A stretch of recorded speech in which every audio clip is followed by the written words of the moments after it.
Good evening, Cryptid fans. Man, I must have done something right when I picked that song. I see DA was bopping his head around and Blackie was air drumming, and holy moly, it's a pretty cool tune. But thanks everyone for joining us. Show 50, man. Jeff said we wouldn't make it past 25, and we're already doubled that. So I've got him. I still got him muted. I'm Jeff. Uh-oh. Oh, you muted again. No, he muted himself. I muted myself too for some reason. Yeah, that's okay. But anyway, yeah, we got show 50, and we got our most watched individuals. Our most watched individuals. The show we did with these guys a while back has the highest view count, and that's DA Roberts and Robby Raines, man, and that's DA Ex Machina podcast. And we figured, well, for show 50, we'll get them back here and turn them loose here shortly. And Gary Spikes, thanks. You're absolutely welcome, sir. Thank you for everything you do for us and all the channels. We really appreciate it. And first off, everybody was in this part of the world here with Old Line Cryptids was Bigfooting, but me this past weekend. I had other work to do. Blackie, you were in Hollins. Yep. Give us a little rundown about that, man. Yeah, so it was really cool getting to meet everybody. Some we'd met before, but getting to meet everybody, matching people up with chats is like, that's how I meet people, is in chat. So getting to put faces there was pretty cool. And might have had our first handprints called, I saw it on the back of our vehicle. We'd left our back of our vehicle dusty. And then the next day I walked around to look at it if there was anything and saw this, and one of the fingerprints looked rather huge. Again, I'm the person that's going to be, denying everything at first. So I thought, well, I'll go get Billy Schilling. And then from Billy Schilling, I went and got Flat Rock, and he took all kinds of pictures. So we're going to send them off and have them looked at. But, it was pretty cool. It might be, I think, as big as the fingers look, unless somebody was looking in our vehicle while we were sleeping, which is a very dangerous thing to do. It could be. So I'll let you in the future when I find out. Awesome. Also, I know there's some other things that happened there, and I don't want to rain on anybody else's parade. Anything really good? I heard just some vocalizations possibly, and there was some vocalizations, some possible orbs. I know that Ken Shivers, Roger Williams, and can't think of his name right now. Anyway, they possibly filmed something with thermal night vision, so we'll see. Was it Harley Owens? Harley, yes. Yeah. So they're showing that. I believe it's actually on right now, but it was something. He sent it to me this morning. I again, being the guy that wants to really see what it is, and I'm kind of up in the air on it, so it's up to everybody else to decide. So heard some. Patrick said I heard some terrible wows. We did. We did hear that. Yes. Yeah. Yes. Okay. So, Patrick also thought he was getting Wendell, but turned out it was Joe Parker.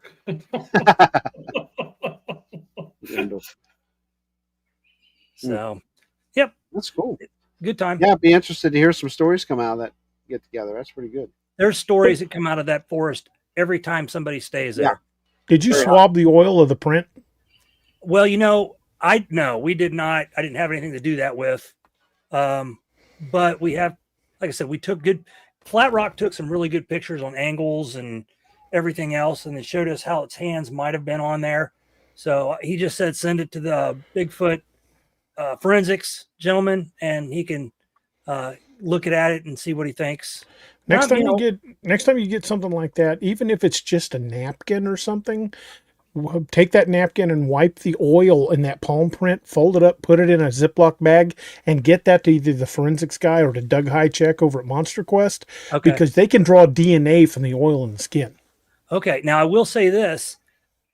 I had done fingerprints higher up so that we could kind of compare, and it rained the next day, and my fingerprints washed away, but those prints were still there and are still there. So, and somebody had said something about the oil on their skins. So we'll see. Yeah, I was Yeah. going to ask you what you could use in a jiffy to, to take a sample. Most ideally, you would want like a cotton swab that you could immediately put into a container. They make little DNA sample kits. You can buy them at Walmart fairly Could you cheap. use like a $5 to Q-tip? $10. Yeah, it's kind of like a Q-tip. But worst case, any sample is better than no sample. So even if you've got like a napkin or a paper towel or even like just a piece of cloth, just get some of that oil on it and then seal it in a container, then put some tape over the opening of that container. Like if it's a Ziploc bag, tape it shut. So, it's not been tampered with, and then get it to somebody that can analyze, because they can draw a lot of DNA out of those skin oils. I get to be like a cop. That's pretty cool. Yeah, there you go. And that's one of the things Robbie and I try to talk about, especially when we go to conventions and talk, is we approach things. Well, Robbie and I are both career law enforcement, and that's kind of how we approach things. We go evidence based. We look for every possible explanation before we make any big wild assumptions. And one of the first things we always try to do is say, what could this be, before we start saying cryptid. And I think that's the way it should be, to be honest with you. So, I mean, don't everybody, you got people out there that right away will say Bigfoot instead of enforcing.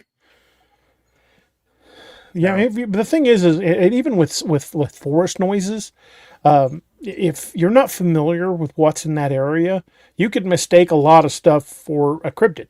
I was camping with some guys that heard an elk bugle, and they woke me up. They're like, "Oh my God, we've got a Bigfoot out here!" I'm like, "You morons have never heard an elk bugle? What the? Have you guys never left the city? This is an elk." They're like, "Are you sure?" I'm like, "Yes, that's an elk bugle." But at the same time, I mean, foxes make noises that freak people out. Yeah. Bobcats will raise 9 kinds of hell. If you're not familiar with what's supposed to be there, you really can't, say that's not it. You've got to be familiar with what you should hear in order to recognize what you shouldn't. We had neighbors that moved from out of town. They never lived out in the country. They used to call the cops all the time because they heard foxes screaming. And I'm like, fox make a hell of a racket. Killed out there. And all the the deputy pulls in and he goes, "Ma'am, that's a fox." And he gets back in his car and leaves. Yeah, it's crazy. Jeff, you were up in what we call the ANF, Allegheny National Forest. One of the woolliest, most desolate places I think I've ever been to. Northern Pennsylvania, northwestern Pennsylvania, northern Pennsylvania is very mountainous and very forested, and a lot of reports out of there. Unfortunately, I did not get to spend the whole time there. We had to come home early because my girlfriend had a family graduation she had to go to on Sunday, so we left Saturday, and it's like almost a 5-hour drive back. Yes. So it's a hike. It's all mountains. We didn't get there till 10 o'clock on Thursday night. Yeah. And then she accidentally set the car alarm off in the parking lot of the motel, which is something that she's never done. What a place for it to go off. We were the only ones staying there that night. No one else was there. Right. I do want to say something. I'm sorry, Jeff, to interrupt you. Not really, but I want to thank everybody. We got there Thursday night after midnight, and there were quite a few people that waited up for us. And Eric and I both want to thank everybody that's in chat that waited up for us. We really appreciate it. So that's it. It's like Motel 6, they leave the light on for you, right? That's right. Cool deal.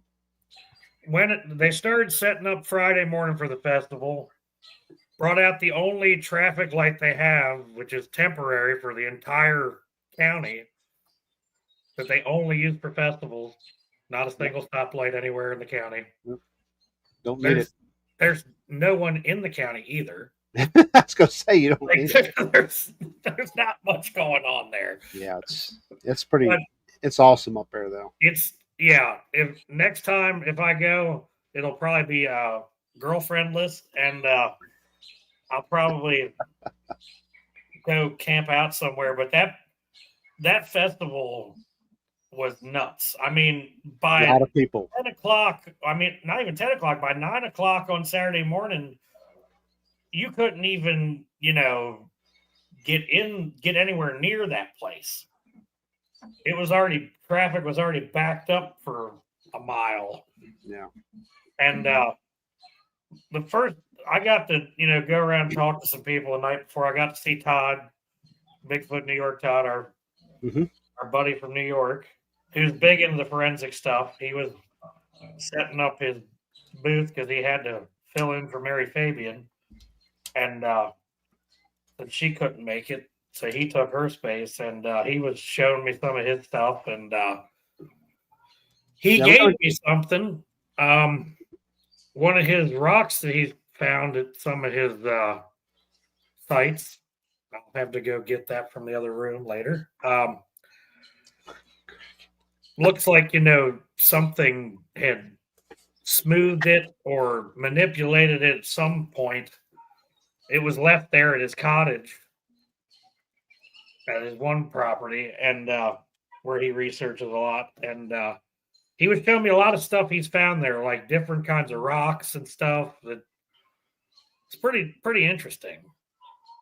Yeah, we're gonna get him back on sometime soon here. Yeah, and I got to check out some booths and stuff, and met Daniel Benoit from the East Coast Bigfoot Research Organization, and got to meet one of Mary Fabian's people.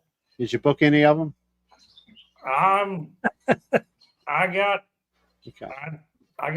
working on that. And, I'm always working on guest Carrie. And DA will like this. I've met a horror author. Yes. Who'd you meet? A cryptid author down while I was there. She. Yeah, BJ Lapierre. I'm afraid I don't know her. I'll have to check out. She's based out of Pennsylvania. She actually lives in what is that? Tionesta, I think. Tionesta, yeah. Yeah, I think she lives right there, and that's like in the Allegheny. BJ, what was the last name? So it's her maiden name's Moore, which she does her books under, because she used to do children's books under her married name, which is LaPierre.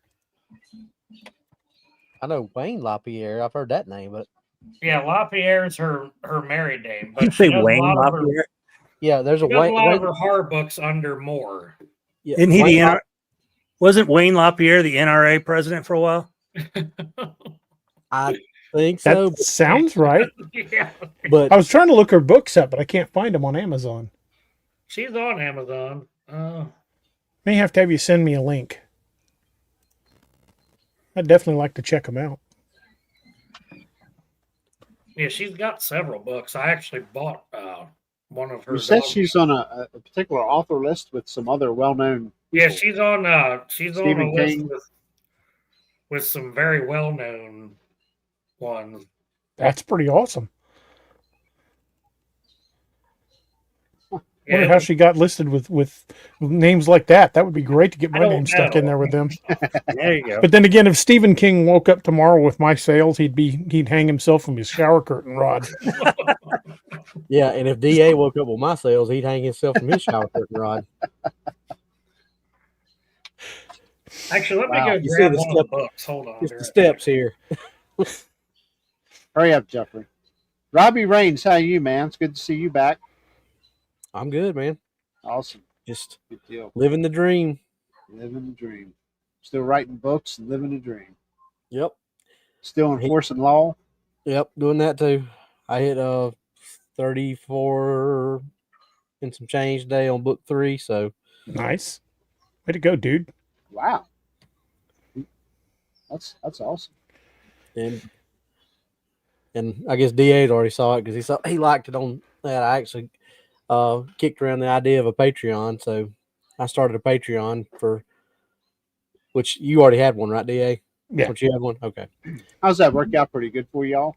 It's pretty good. I mean, you get a lot of support, and you can use the Patreon as a way to get opinions of people kind of a wide variety of people on, because I usually, like, when I start a new project, I'll post the first chapter in the Patreon and get their comments on it. I'll also post like proposed covers and stuff to get their opinions. So it's really a great way to kind of get like a public opinion poll without really having to like go on Facebook and go, okay, everybody check this out. Because the people that are on the Patreon are there because they want to be, not because they just happen to be subscribed to your channel or something. Right. That's cool. Yeah, I got to look into that sometime, especially for the tractor pulling thing for me. I have a channel or a page over there. I just never really fooled with it. I guess I need to get my button gear and do it sometime. Go ahead, Jeff. I know you're chomping at the bits to talk. You're muted. He's like, So this is the one I bought from her. Hold on, I'll put it up there. It's called Josiah Wolf. It's about a Dogman. And I haven't started reading it yet, so I'll let you know. okay. Imagine that. DA's wrote about a Jedediah wolf. Sounds like a bunch of Amish wolf people. It's cool. Yeah. Yeah, I'm going to reach out to her and see about getting her on. And Like I say, I found another crew over towards actually. Darn it. I can't think of the name of the town they live in, but they are storm chasers that also. He walked away. That also are into pretty heavy paranormal, doing like ghost investigation and stuff. I'm gonna hook up with those two, and that's a husband-wife team, and interview them, get them on here. I mean, we're primarily of the, the Bigfoot, the Dogman, stuff like that. But we're going to look at UFOs. We're going to look at, if I get a good crew of ghost people in here, we're going to check it out. Yes, Jeff. yep. That's my new souvenir. Oh yeah. A rock? What is it? It's a very smooth, very almost Triangular. looks like something Very cool. did some stuff to it that he found outside of his cottage. Did it come from Kumbo? No, it came from Todd Smith. Unfortunately, Okay, it's not Spencer. Kumbo rock. Okay, Spencer. That's cool. Maybe when I go down there to visit, maybe he'll let me ride the lawnmower and I can get a rock thrown at me or something.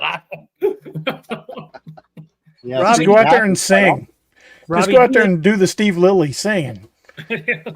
Robbie DA, I want to ask you a question. How long does Shoot. it take? How long does it take you to write your books? I realize probably different lengths, but average. On average, I can do about 3,000 to 5,000 words a day. And Oh, wow. most books average about 75,000 words. That's when things are flowing. There are times when you'll sit down at the computer screen and just stare at it blankly because nothing's coming out. This happens to all of us. But I can, on average, do about a book a month when everything's going well. Okay, cool. Wow. I've been contemplating she wants me to do something about my life. And I don't know if I can sit that long. And I've got a lot of wild stories. What are you laughing about, Jerry? Nothing, buddy. But I've led a pretty interesting life in a lot of different things. And she was like, you need to write all this down. I'm like, I don't know how long it would take and I'm just curious to see how long you guys' books were and how long it took you. You'd be surprised. Once you get started, you focus on it. It can. And Sometimes it just rolls. That's what I was about to say. Here's the thing, and DA will tell you this. When I started the first one, and it was just, he was like, dude, how in the hell are you doing that? Because to me, it was, I didn't know, because I didn't have no comparison. Obviously, DA had a lot more to compare with it. And he was like, and my first one was only what 46,000 words, Something I like think. that. But still, to be the first book and to get it out as quick as I did, he was like, man, that's, but like he said, there's times that you're sitting there going and just staring at the computer. Writer's block is also known as when your imaginary friends refuse to talk to you. Yeah. Yep. That's a good definition. Yep. But the thing about it is there are some characters that just practically write themselves. it just, you get to know these characters inside and out. And I'll be writing dialogue, and there's one character I've got named Frank Margolin, and Margolin was meant to just be a throwaway character, just to be just one-liner kind of idiot in the background, and people liked him. And so I started giving him a little bit more dialogue here and there. And that little turkey, I swear to God, I'll be writing dialogue and I'll stop and go, where the hell did that come from? Even I'm saying it gets me out of left field, some of the crap he says, and I'm writing it. I love it. Do you base your character? Do you base your characters off of real people sometimes, or in some cases, yes. In other cases, characters just kind of come to me almost fully formed. There are some characters like Daniel Clark, who's based off a real world guy, a real friend of mine named Tyler Clark. And Tyler is like Daniel Clark. He's one of those guys that I swear to God, he was born with a pistol in his hand. Probably the best shot I have ever seen. He was a cop with me, and I would go to the range and look at my shot group and went, that was pretty good. And I'd look at his and it'd look like one big ragged hole. I'm like, I freaking hate you. You know that? I said, do you sleep with that damn thing? He goes, don't you?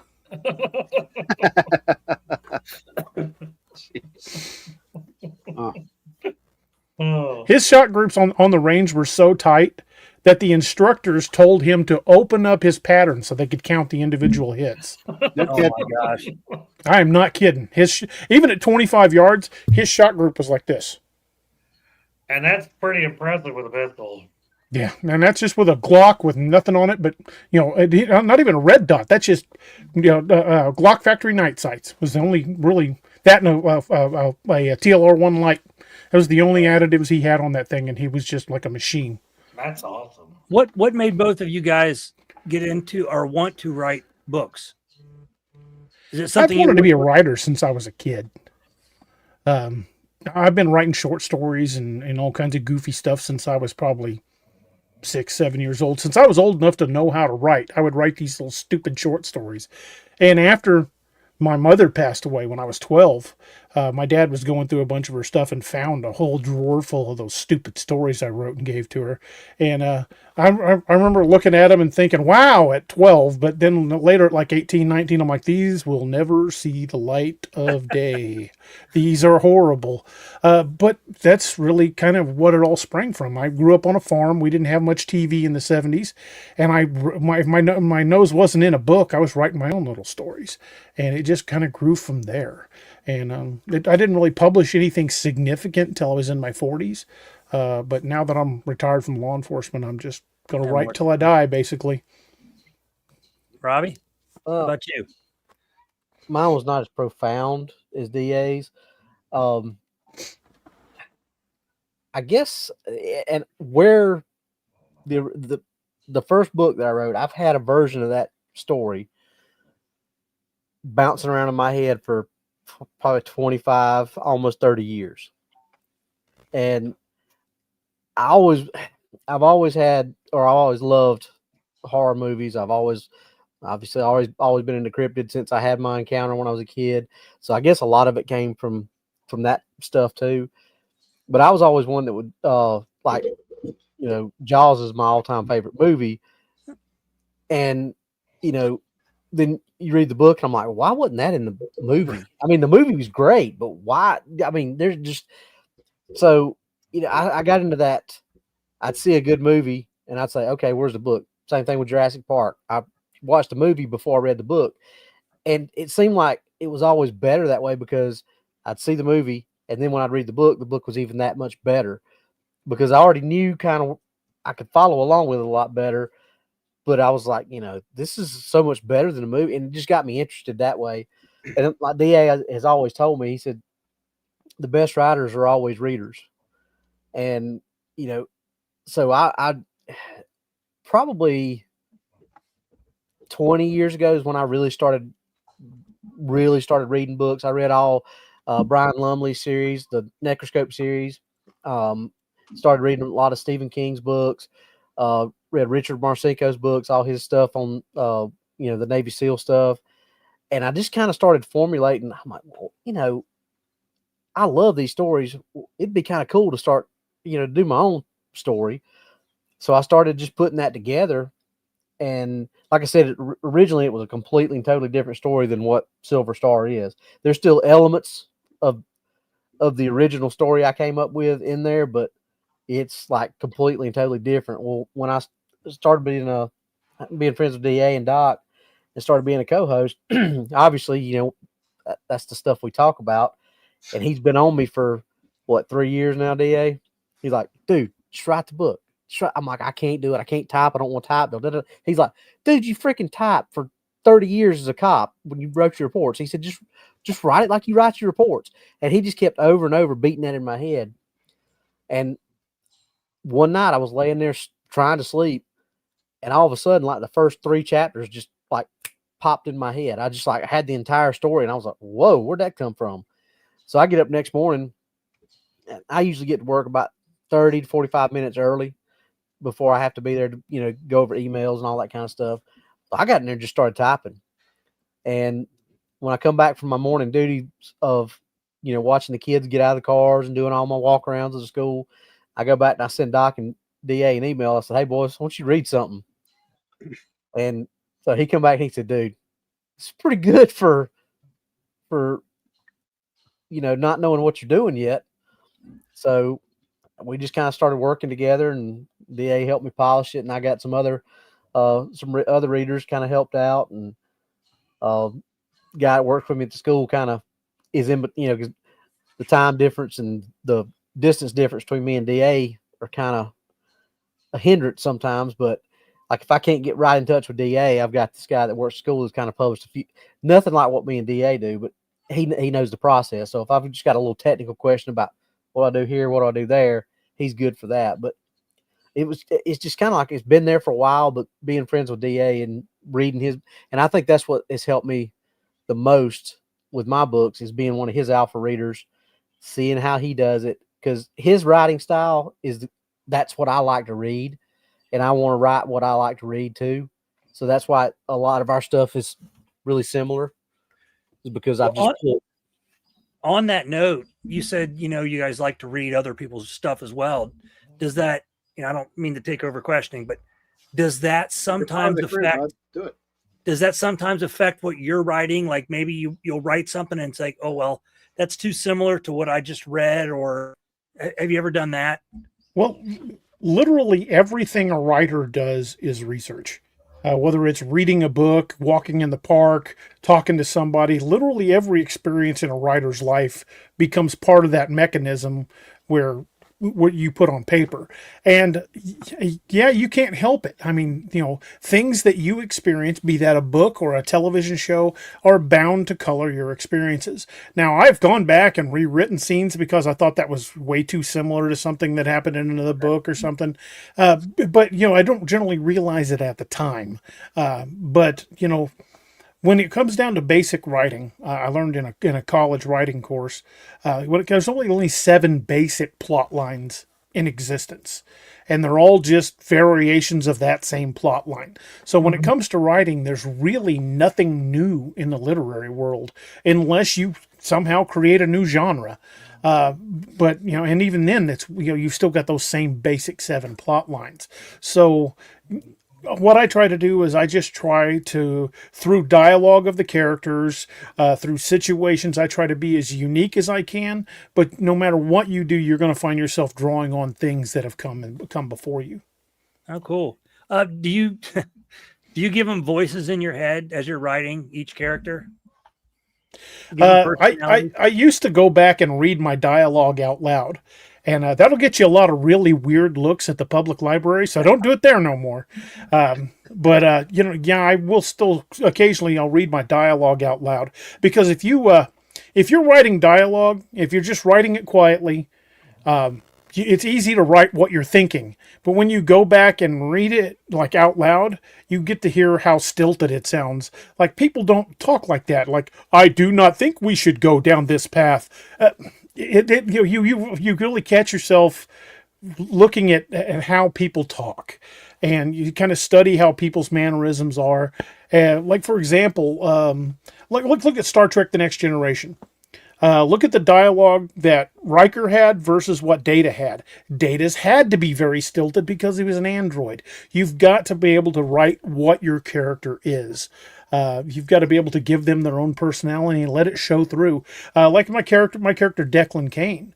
When Declan speaks, it's very different than the way other people speak, because instead of he's Irish, he doesn't say you, he says ye. What are you doing? Yeah, that kind of thing. So there's a lot of little hyphens at the end where he doesn't put a G on the end of something. Instead of doing, it's doing. And it's just little things like that. And those little details are really what breathes life into those characters. Yes, like a screenplay. You're actually playing out a whole on-stage screenplay in your head, to Oh, dude, when I'm writing a combat scene, it looks like I've got a FBI murder board. I've got multiple notebooks laid out across my desk here in front of me with the names of everybody involved written down. And each time they fire, like say Clark engages a Bigfoot and he shoots 3 times, I put 3 tick marks next to his name, and then I keep going. And when he reaches the end of his magazine, I write into the scene that he has to stop, changing mags, that Very kind of good. thing. Because if you don't do that, you get those famous scenes like in Beverly Hills Cop where he fired a Beretta 9mm like 45 times without ever changing a magazine. yeah. It was belt pad. The 6-shot revolver that goes off 45 times. Things like And- that. Yeah. For With me, the like lethal weapon, when he just keeps firing the Beretta, I'm like, I know Yeah. that thing doesn't hold that many rounds. and that's one thing that DA's taught me, is we're writing about a lot of fantastical stuff, Mhm. but the small details, if you get those right and you're true to those type things, then they tend to follow your story no matter how fantastical you go, as long as you stay true to what you're to the true things that are supposed to be there. Like, he engaged the safety on his Glock. You start writing stuff like that, people are going to lose faith in you because There's you no don't safety. engage the safety on a Glock. And going back to the voices and the people and all that stuff, like, and he'll tell you the same thing, because the 3 of us have talked about it when we've been together, me, him, and Doc. He laughs about it. He got a little notebook when all 3 of us together, and he's just listening to what me and Doc say, and just because 90% of the conversations that you see, or that you read between the 3 of us in either his books or my books, I'd say 95% of them have actually happened, wouldn't you? Or some version of that conversation. It's, I mean, and I'll come up with something and I'll send it to them, and they all just died laughing about it. And then he'll do the same thing. And Doc's like, man, y'all got like tape recorders hidden around that I don't know about. He said, I forgot we said that. There are times I'll write dialogue and then I'll have to go back and think if it sounds right. But there's one particular scene that always stands out in my mind. I was in Codename Wild Hunt, Curse of the Wendigo. I wrote a scene where Doc was holed up in a cabin trying to save somebody's life, and it was his snowmobile was being destroyed by a Wendigo, and his conversation on the sat phone just kind of happened organically when Will Gragel says, "What's it doing right now?" And he says, "Well, right now it's having angry sex with my snowmobile." And I sent that to Doc, and he's like, "Oh my God, that sounds exactly like something I would say." Oh my gosh. That's still probably one of my favorite lines of all. Yeah, But that goes back to what he was saying about when, even, obviously he can write a scene with me and Doc and not think twice about it because he knows us. But he's so intimately aware of these other characters like Margolin. He's told me, I don't know how many times, I lost count of them many times. He says, where did that come from? But it's just so easy to write these characters once you kind of have fleshed them out in your mind. It's just, and I told him the other day, I was writing a scene. I was like 20 minutes, it was just gone like that. I'm like, where did all this come from? It's almost like I don't even remember writing it. It's weird. It is a weird feeling. And I asked him about the first time it happened. He's like, welcome to the club. Do you ever? There are two characters in my Apex Predator series. I refer to them as the Mohawk twins. And those guys will pop off with stuff like I just don't expect. Like just out of the blue one day, they started together singing the Go Go Gophers theme. And I'm like, why would they be doing that? But it was funny. So I just left it in there. And then the book I've got finished now that I'm waiting for cover, it's called Lakeview Man Dead of Winter. In that, these two idiots very much love like old 80s TV shows. Well, there's an 80s TV show reference in this one that just really kind of made me chuckle. So be watching for the Mohawk twins to get on the board pretty quick. That's. Do you every ever? time I think about them, I automatically think the Go Go Gophers song. Do you ever come up with the character as you're even before you're writing a book? You're thinking about writing a book, and you're like, I've got a character I need to put in a book. Like it's he might act a certain way, but it's you kind of you want to put him in your book. It's like this guy's got to be in there. You talked about the guy with the Irish accent. Was that something that whole series evolved because I created the character of Declan Kane. Oh. I wanted to use him like as a historical character in my Codename Wild Hunt books, and I think I even referenced him once or twice before the first Dark Frontiers book. And just as much as this character evolved, I'm like, okay, there's so many stories here. I've got to do a series. And now he's got his own little cast of characters, and the Dark Frontiers books are some of my favorite ones to write, simply because it really lets me kind of just stretch my wings as an author, because most of those stories happen right after the Civil War. So I've really got to dig into history to make sure I've got the guns right and the style of combat right. Make sure that they're handling the horses correctly. There's a lot of details go into those books.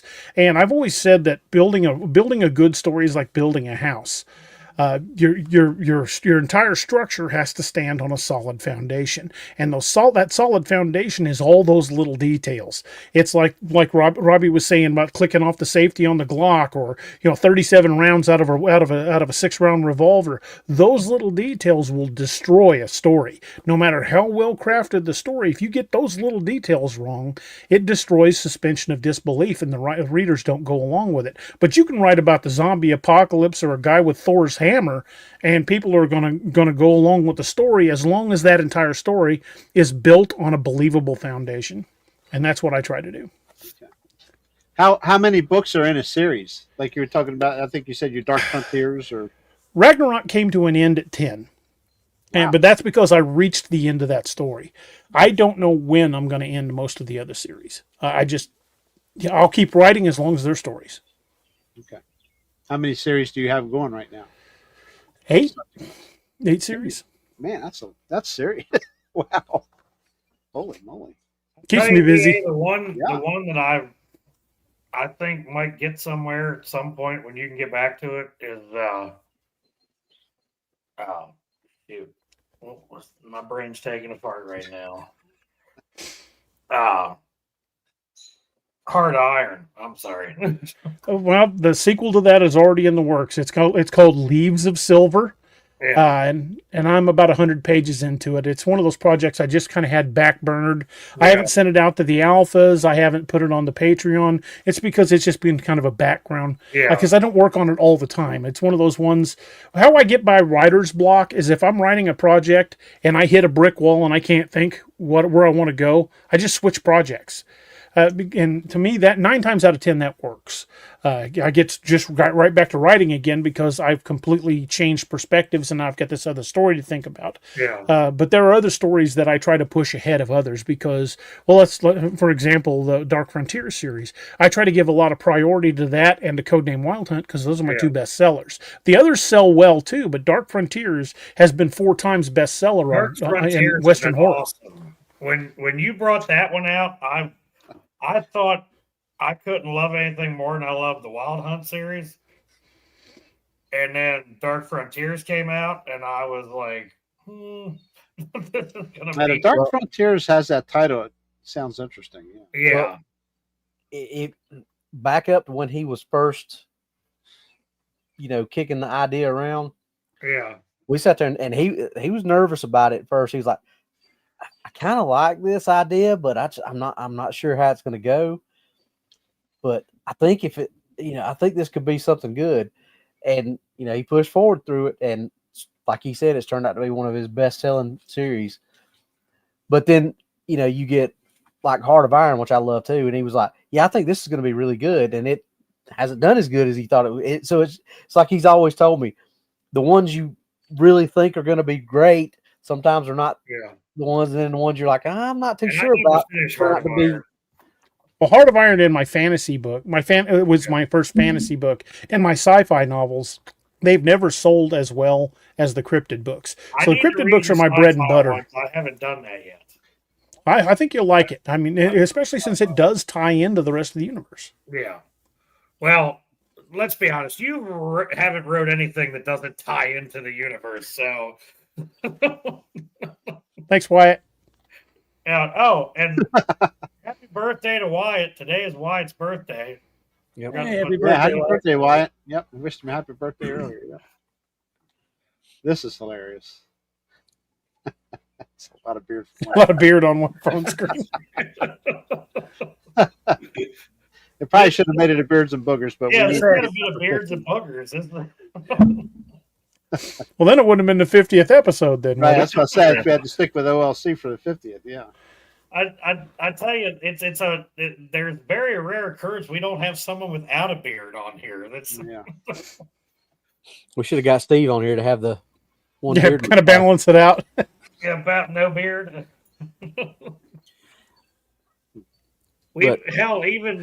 Even Blaylock was getting a beard. Yeah. He's starting growing to one grow right pretty now. good. Yeah. So I mean, are your books mainly just available at Amazon? I mean, are they individually available through you, or? You can get them through Amazon. You can get them through my website, which is daroberts.net. Or you can reach out to me, and if I have them in stock, I can send them to folks. But the problem is I don't have a whole lot of them in stock at the moment. Printing costs being what they are, I really can't afford to just keep 1,000 books on hand. But I do have a few, and we do send them out from time to time. But for the if you're looking to get one signed, probably the best way is to catch me at a convention. Okay. Cool.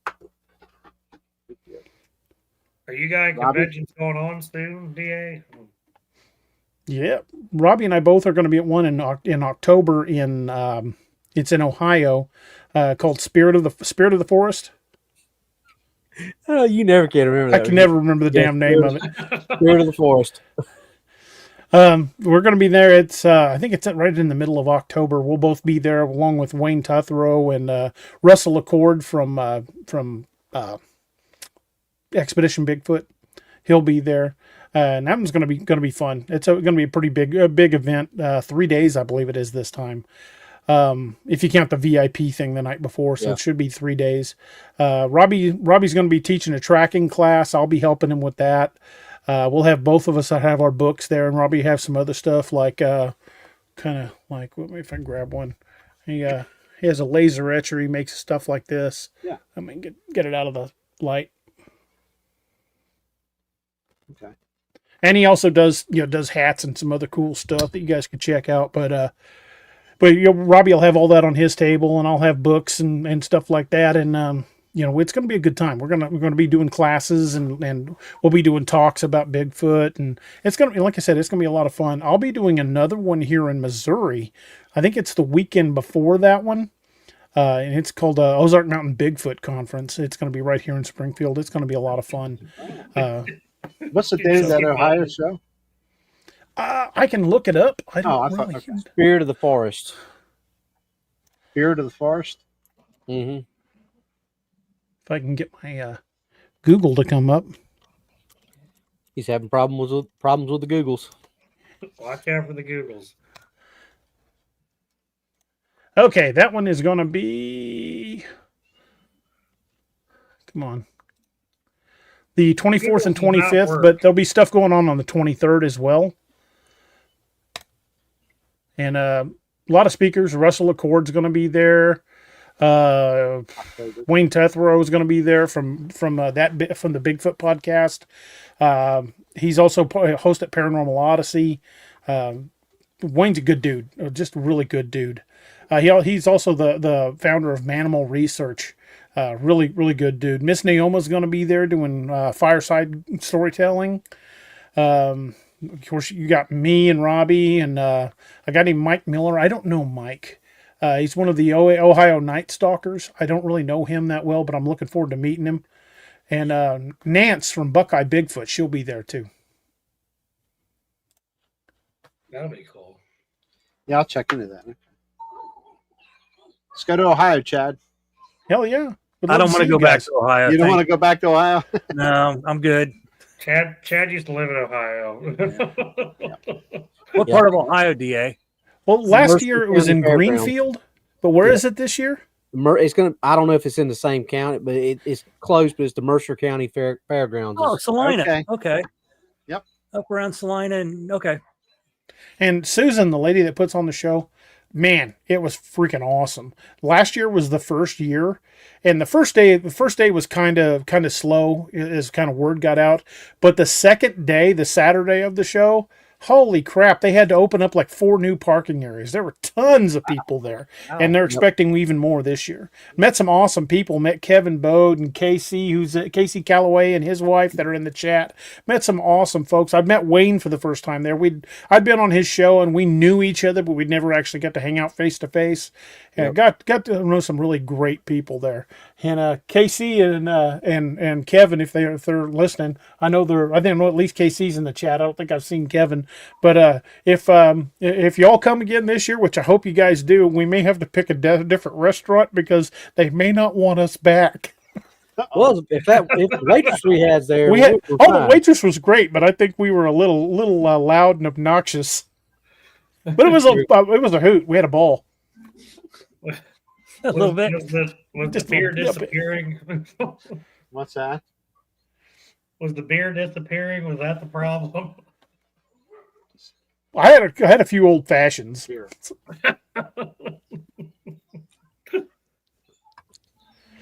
was a good time. The food was really good at that place, but they might not be ready for a sequel of us reappearing. They won't remember who we are. Probably not. We were cracking up though. It was funny. Just tip them good. They'll love you. Oh yeah. That's cool. Well, as long as they got a good tip, I'm sure they're fine. Casey says he's still scarred. Casey's still scarred from the blue pants guy. Yeah. That's funny. Oh. And he blames me and it was Noah. I just pointed it out so he didn't walk up to the guy again. What about your books, Robbie? Where can we? Well, they're available on Amazon, Audible, things like that. But DA is actually working on something where we can write a kind of a website type deal where I can. I mean, I'm sure it'll still go through Amazon though, right, DA? Oh yeah, Link mine it to still that. do as well. And like he said, matter of fact, I just got to order a 10 today of the second book, so I've got 10 of them that I'm going to be selling right now, just to whoever wants them. It was not me, Casey. It was Noah. Anyway, yeah, but Amazon right now is the best way to find them. Okay. But if anybody, like DA said, if anybody wants a copy of the second book or wants it signed or whatever, then I can do that. Now that I've found out the right way to do that DA told me. I've got your first one. I got to get the second one just so I have it laying around in case I get bored. I don't want to, and the power goes out or something. I need. Just read the damn thing, Jeff. Well, the problem is I got to have some books Leave it on laying hand because around. I can't read everything off of Kindle, or if the power goes out, I can't read off of Kindle. I'd much rather prefer an actual physical book. Yeah, I do have a Kindle, but I find myself just not wanting to read from a computer screen. I like having a book in my hand. And there's something, and I mean, like there's something about just having it in your hand and being able to flip through it. That it just, being somebody that grew up reading all the hunting magazines known to man, there was probably about a stack this big of Field and Streams that I probably just went and reread, just going, old stuff, tricks of the trade, and all that stuff. So I used to have a lot more literature than I have now. Everything's computerized. My big three magazines that I used to subscribe to all the time were Field and Stream, American Handgunner, and Hot Rod. Yeah, I had to have Hot Rod magazine for sure. Yeah. Yep. I just I gave miss a the bunch of days them you away. could go into the doctor's office or wherever, and there was always a pile of magazines laying on the coffee table somewhere, and there was usually at least a couple. I guess they figure everybody just reads on their phone now. Now, I do not read to the cows, Art. No, I'm like you. I'd rather have the book in my hand. Yep. And that's the perfect remedy for when you take a week camping, just sit outside the RV under the awning and cool drink and start nice flipping. Cigar Start sitting cooking. in the ashtray. Yeah.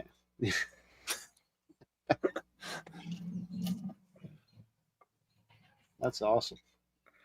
Yeah, reading. Wow, we covered almost an hour. We haven't even touched on the subject. So we just talking about books. Hey, which is great. I love to hear it. That's cool. These two are the king of running off the rails. So we'll.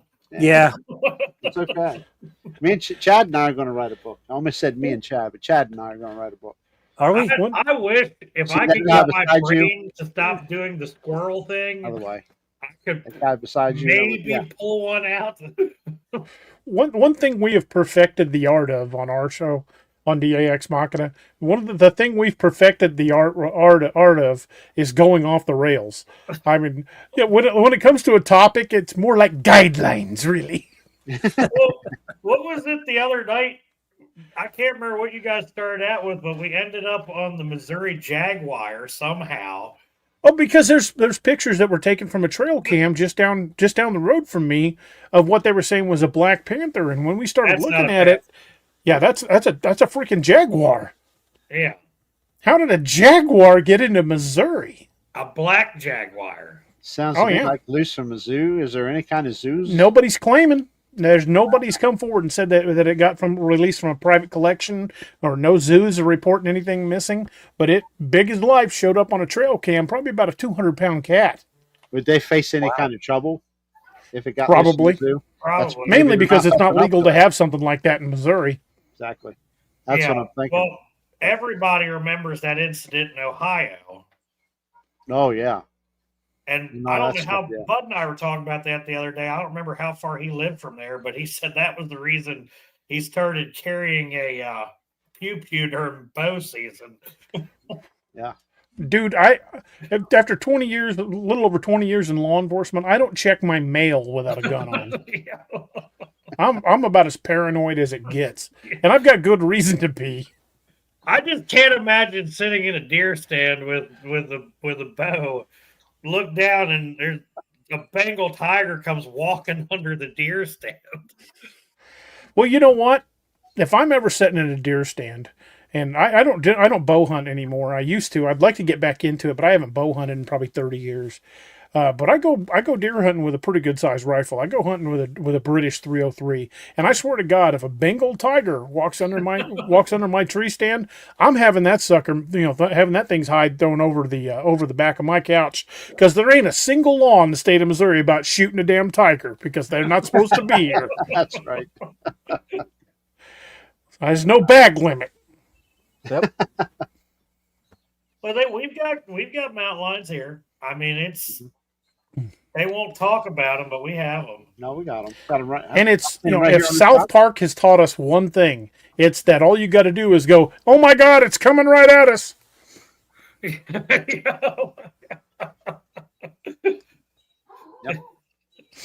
Wyatt says his dad's a taxidermist, so you're set to go. Yep. Hell yeah. I've got two pretty extensive bills at the taxidermist right now. I'm here to tell you, I get a chance to take a shot at that jaguar, I might.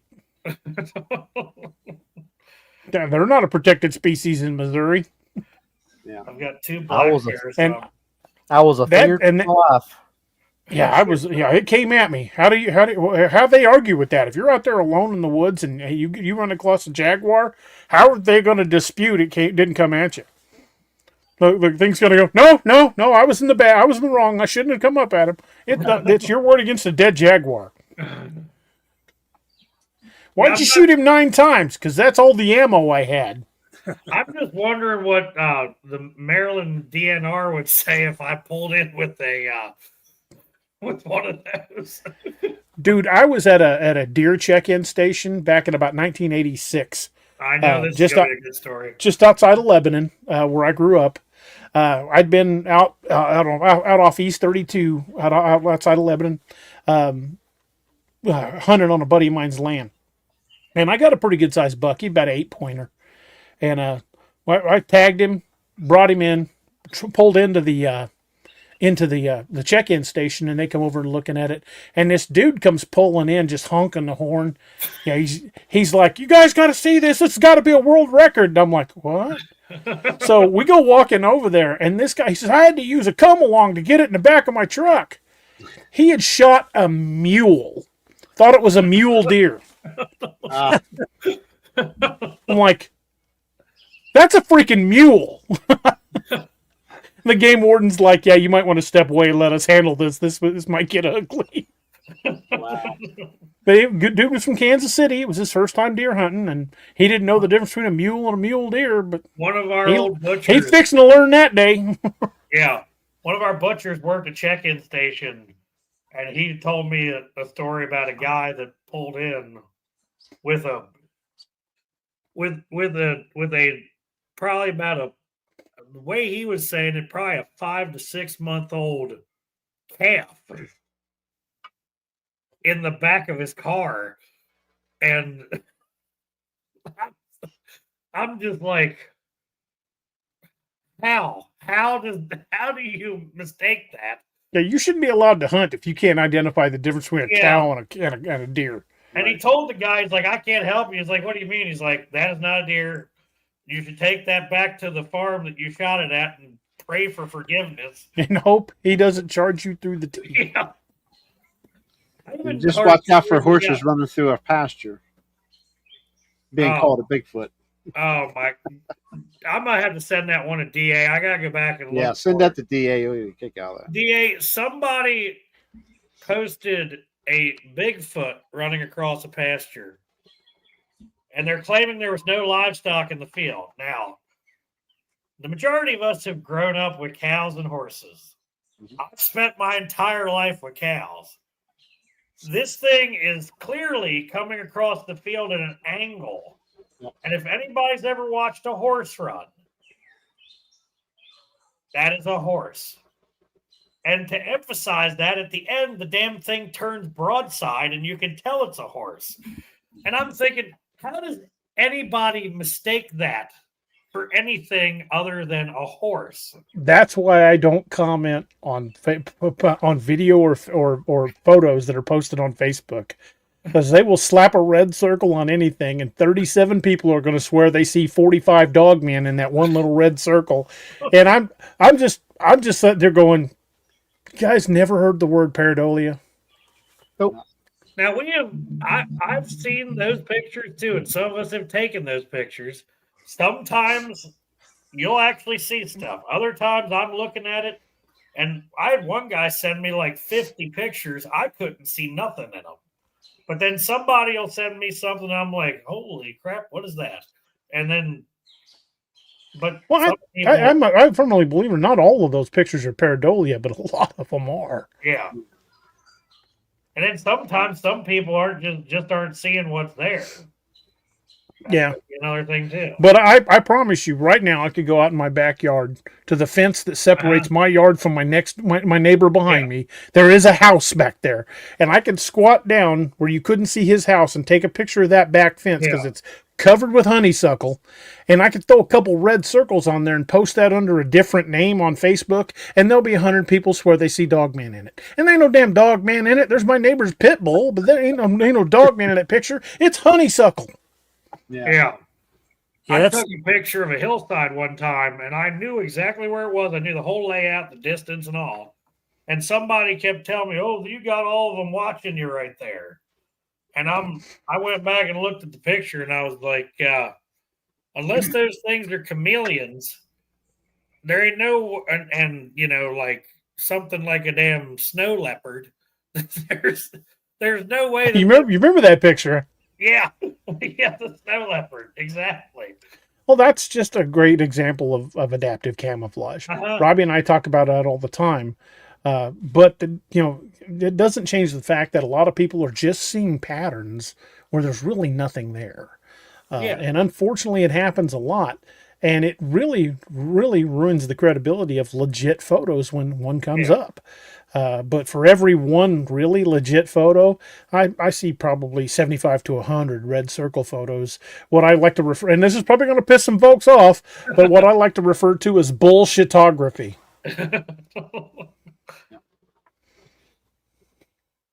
Yeah. Here's what it There's is. some. Go, Derek.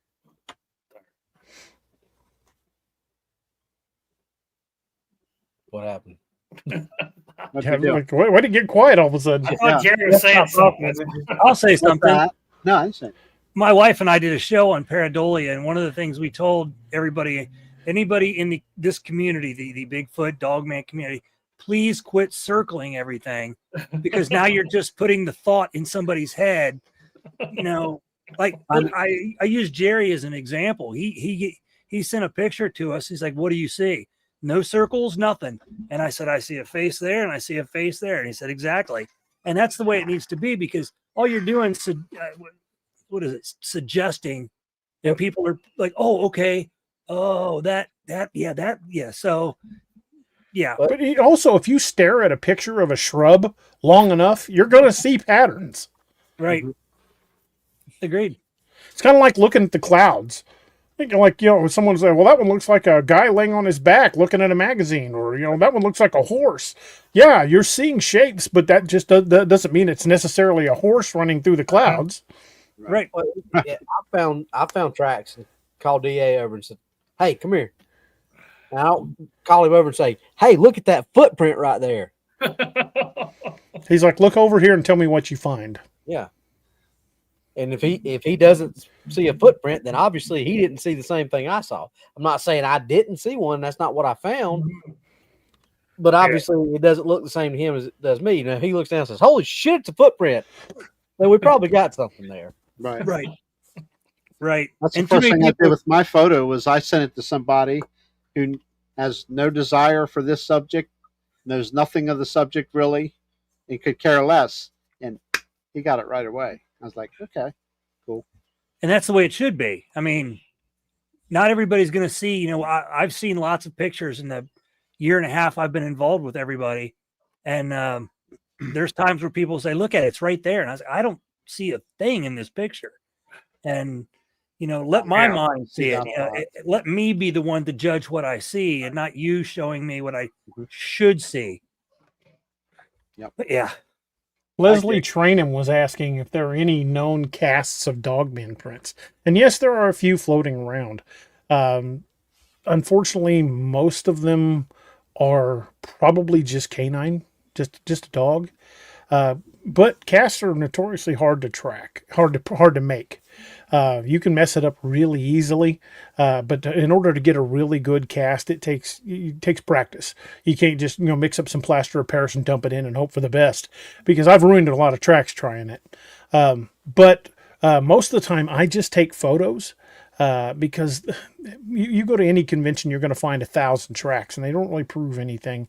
They're great bits of evidence, but I just take photos now because I don't need a shelf over here that's just full of concrete or plaster of Paris. And you can get a lot more detail out of a high-resolution photo than you can out of a track anymore. You even make an app that does a 3D laser scan of the track. I wish I had done that when I do had too. mine. I wish I would have had that much sooner. Yeah. But that track that Robbie found in Joe Bald, we've got pictures of it with and without the items in the image for reference. And it is a canine track that's about 7.5 inches across. Now, I challenge you to find a dog with a print that big. Right. Because I owned Mastiffs, and they were barely 4 inches, and that was a 200-pound dog. House is in the house. What's up, House?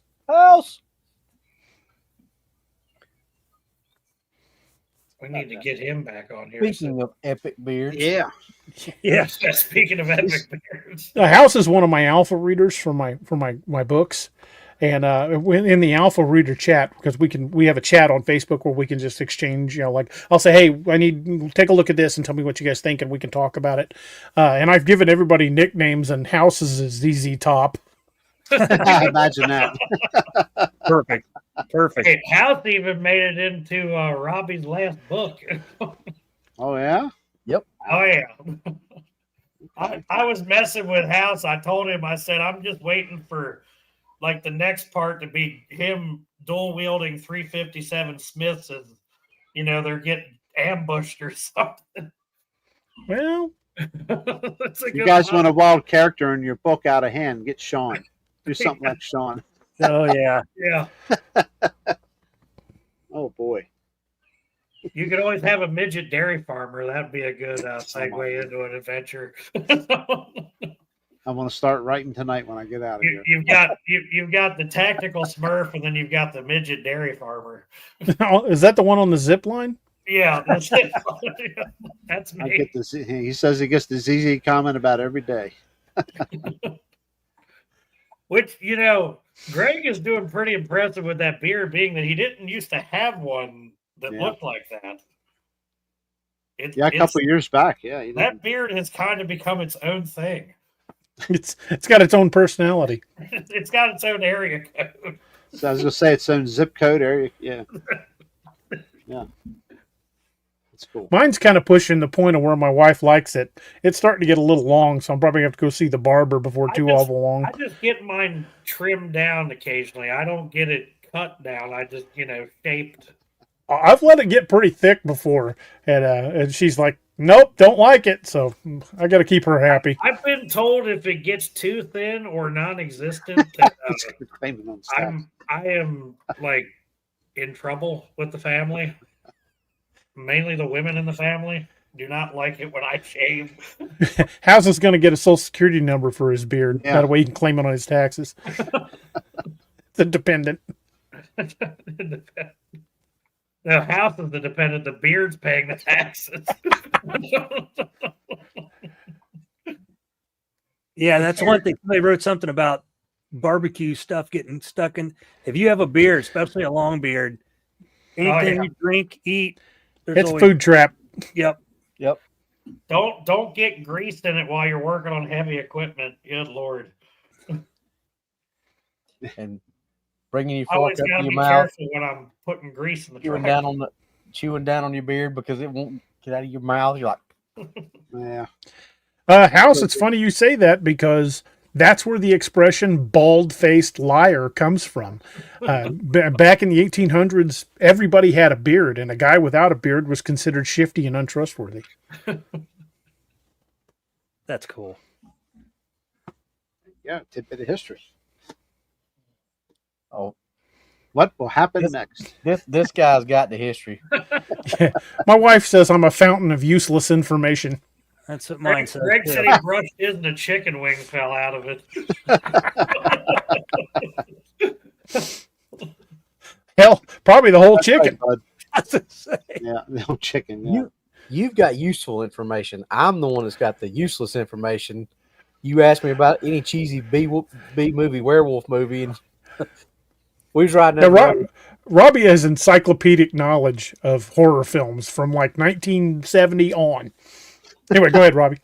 I was just want to tell. We were driving down the road, and he told that to Doc. Doc said, He said, "Yeah, watch this." He said, "Hey, Robbie, what was that movie with the werewolf that talked?" And they went up to the cabin, and it was a stepdad. I said, "Oh, Big Bad Wolf." Doc was like, "Well, is he right?" And DA's like, "I'll be damned." Sorry, Joe. Oh, Joe. So anyway, what's been going on down in Missouri and stuff as far as the cryptid world goes?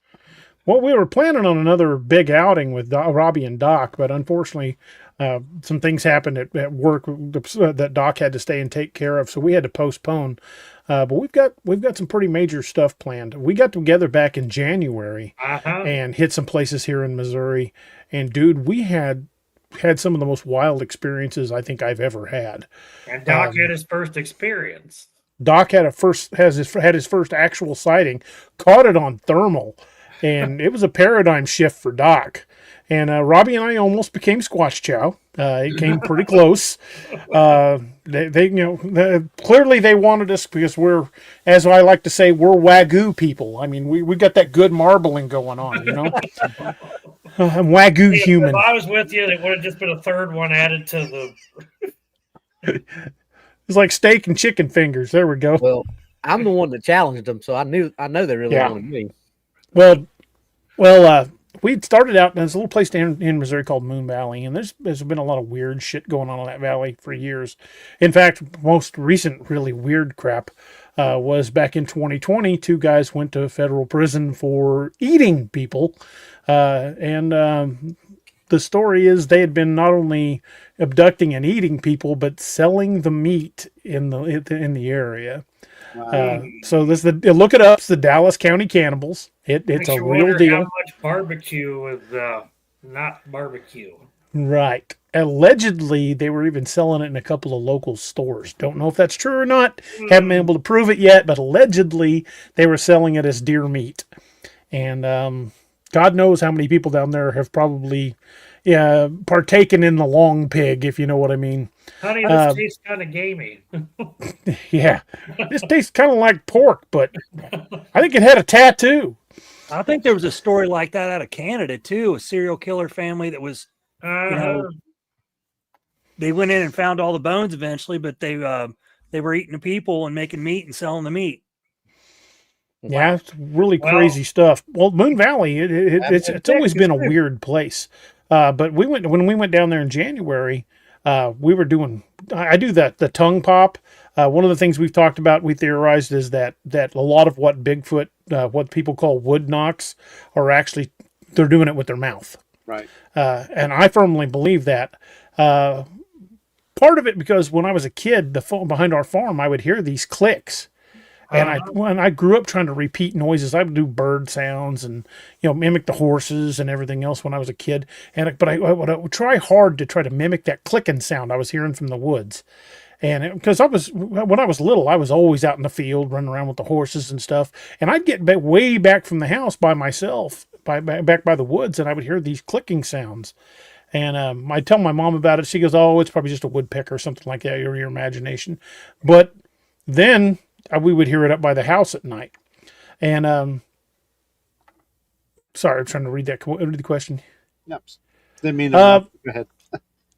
I'll say something about that here in a second. But anyway, I would learn to mimic that sound, and I can do it. Robbie can tell you I can do it pretty freaking loud. Here, I'll show you. Mm-hmm. That's nothing good. Now my noise filter's actually cutting that way down. But if we go out in the woods, you'll hear it echo. I mean, I can make it echo across the lake. But I did that on the there's a little low water concrete bridge across the Niangua in Moon Valley. I did that. We didn't really get much of a response. We heard something, but it was distant. And then Doc did an owl call, but he did an owl call that's not native to this area. He did a West Coast owl, and at first, nothing. Then Robbie did a couple of whoops, and nothing. Really didn't get anything out of that. And then he started howling like a wolf. And one theory that we believe is that Bigfoot and Dogman do not share territory well. That if you got one in the other's territory, there's going to be problems. Well, right after he did that howl, we had stuff coming in on us. I mean, coming in fast. No, right after the howl. Right after the howl, we got the original owl call back. We got that out of the area owl call back from the howls, and then they came in. And Doc was looking on the FLIR, and he's like, "Hey guys, there's two of them over here to off the bridge over here." So Robbie and I start heading over there, and we both had headlamps on, and Robbie was on my left, and we were walking up this little gravel road, and we got probably close to 50 yards from where we were parked, because we were parked, like I said, in the middle of the river. And Doc's like, "I'm going to turn off the FLIR," but he tells us where it's at. He says, "I want you guys to hit that with your lights," because we had the lights off because he had the thermal on. Soon as he cuts it off, I turn mine on, and we see the wide shoulders, the sloped heads immediately duck back behind a tree. So Robbie and I saw him straight up.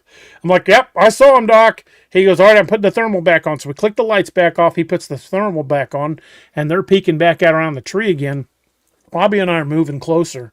We've gotten within about maybe 20 yards, 15 to 20 yards of where they were at. And that's when Doc started going, guys, back up, back up, back up, back up. You got another one coming in behind you. And it was moving to cut us off from the truck. And so Robbie and I drew at that point. Robbie was covering the ones that we were facing, and I put my hand on Robbie's shoulder and was covering to our right where the other one was approaching, and we started backing toward the truck. If Doc hadn't been looking on the thermal, that thing would have gotten between us and the truck, and we wouldn't have made it back. Wow. Because they were not happy that we were there, especially after we made that wolf call. They were like, There's that wolf looker right there. Yeah. Hear that guy? Kill him. That's when That's when Doc got his sighting, and from then on, the rest of the night, Doc was basically pacing and saying, "Thermal, don't lie. Thermal, don't lie. Thermal, don't lie." Right. And Doc's been in some situations in his life, so Yeah, Doc was a combat medic, so yeah, he's seen some shit. yep. Yeah, Greg. Yeah, they cut off your escape route. It's a bad day. You're damn right. It's a bad day. And they almost did. They almost got between that one real well. They almost got between us, and there would have been no way we could have gotten back to the SUV short of crossing the river. And that was a chest deep river in January, so I wasn't going in that water. No. Not unless I absolutely had to. Yes, we would have. And Doc exited the area. Yeah, we got back to the truck, got in, and Doc decided that was a good time to exit the valley. And those things followed us out of the valley Oh, wow. in a truck, an SUV. And the reason we say that, we said that the other night, and we said it before, but I don't think we've ever actually touched on why we say that. Because we left there, like I like to say, we left out of there at mock Jesus, because Doc was putting every bit of the government DOD's training that he's received in driving vehicles in a very, very fast and controlled manner to use. But we went back over to Bennett Springs. Well, as we get over to Bennett Springs, we kind of get out of the truck and walk around a little bit, and we start hearing stuff in the woods coming from that direction. DA's like, holy crap. I'm like, what? They followed us. He followed us. He said, that's where and he's pointing where we're hearing the sound. He said, that's where we just came from. Doc's like, the hell you say? He said, well, let's go back over there. So we load up and we go back over there. We get back over there, and what DA said, we were facing we were facing the opposite way of Bennett Springs when we went in there first time. Or excuse me, we came in facing Bennett Springs. So when we post haste departed from there the first time, that's the way we headed out. So when we came back in, we were facing the other way. So the first initial contact that we got the first time we were there was coming from the Hey, I need those too. It's not just him. he was fixing to RUNNOFT. But so the first time they were coming from the back side of the vehicle when we were sitting. So when we came back, same thing. We were pointed in the other direction.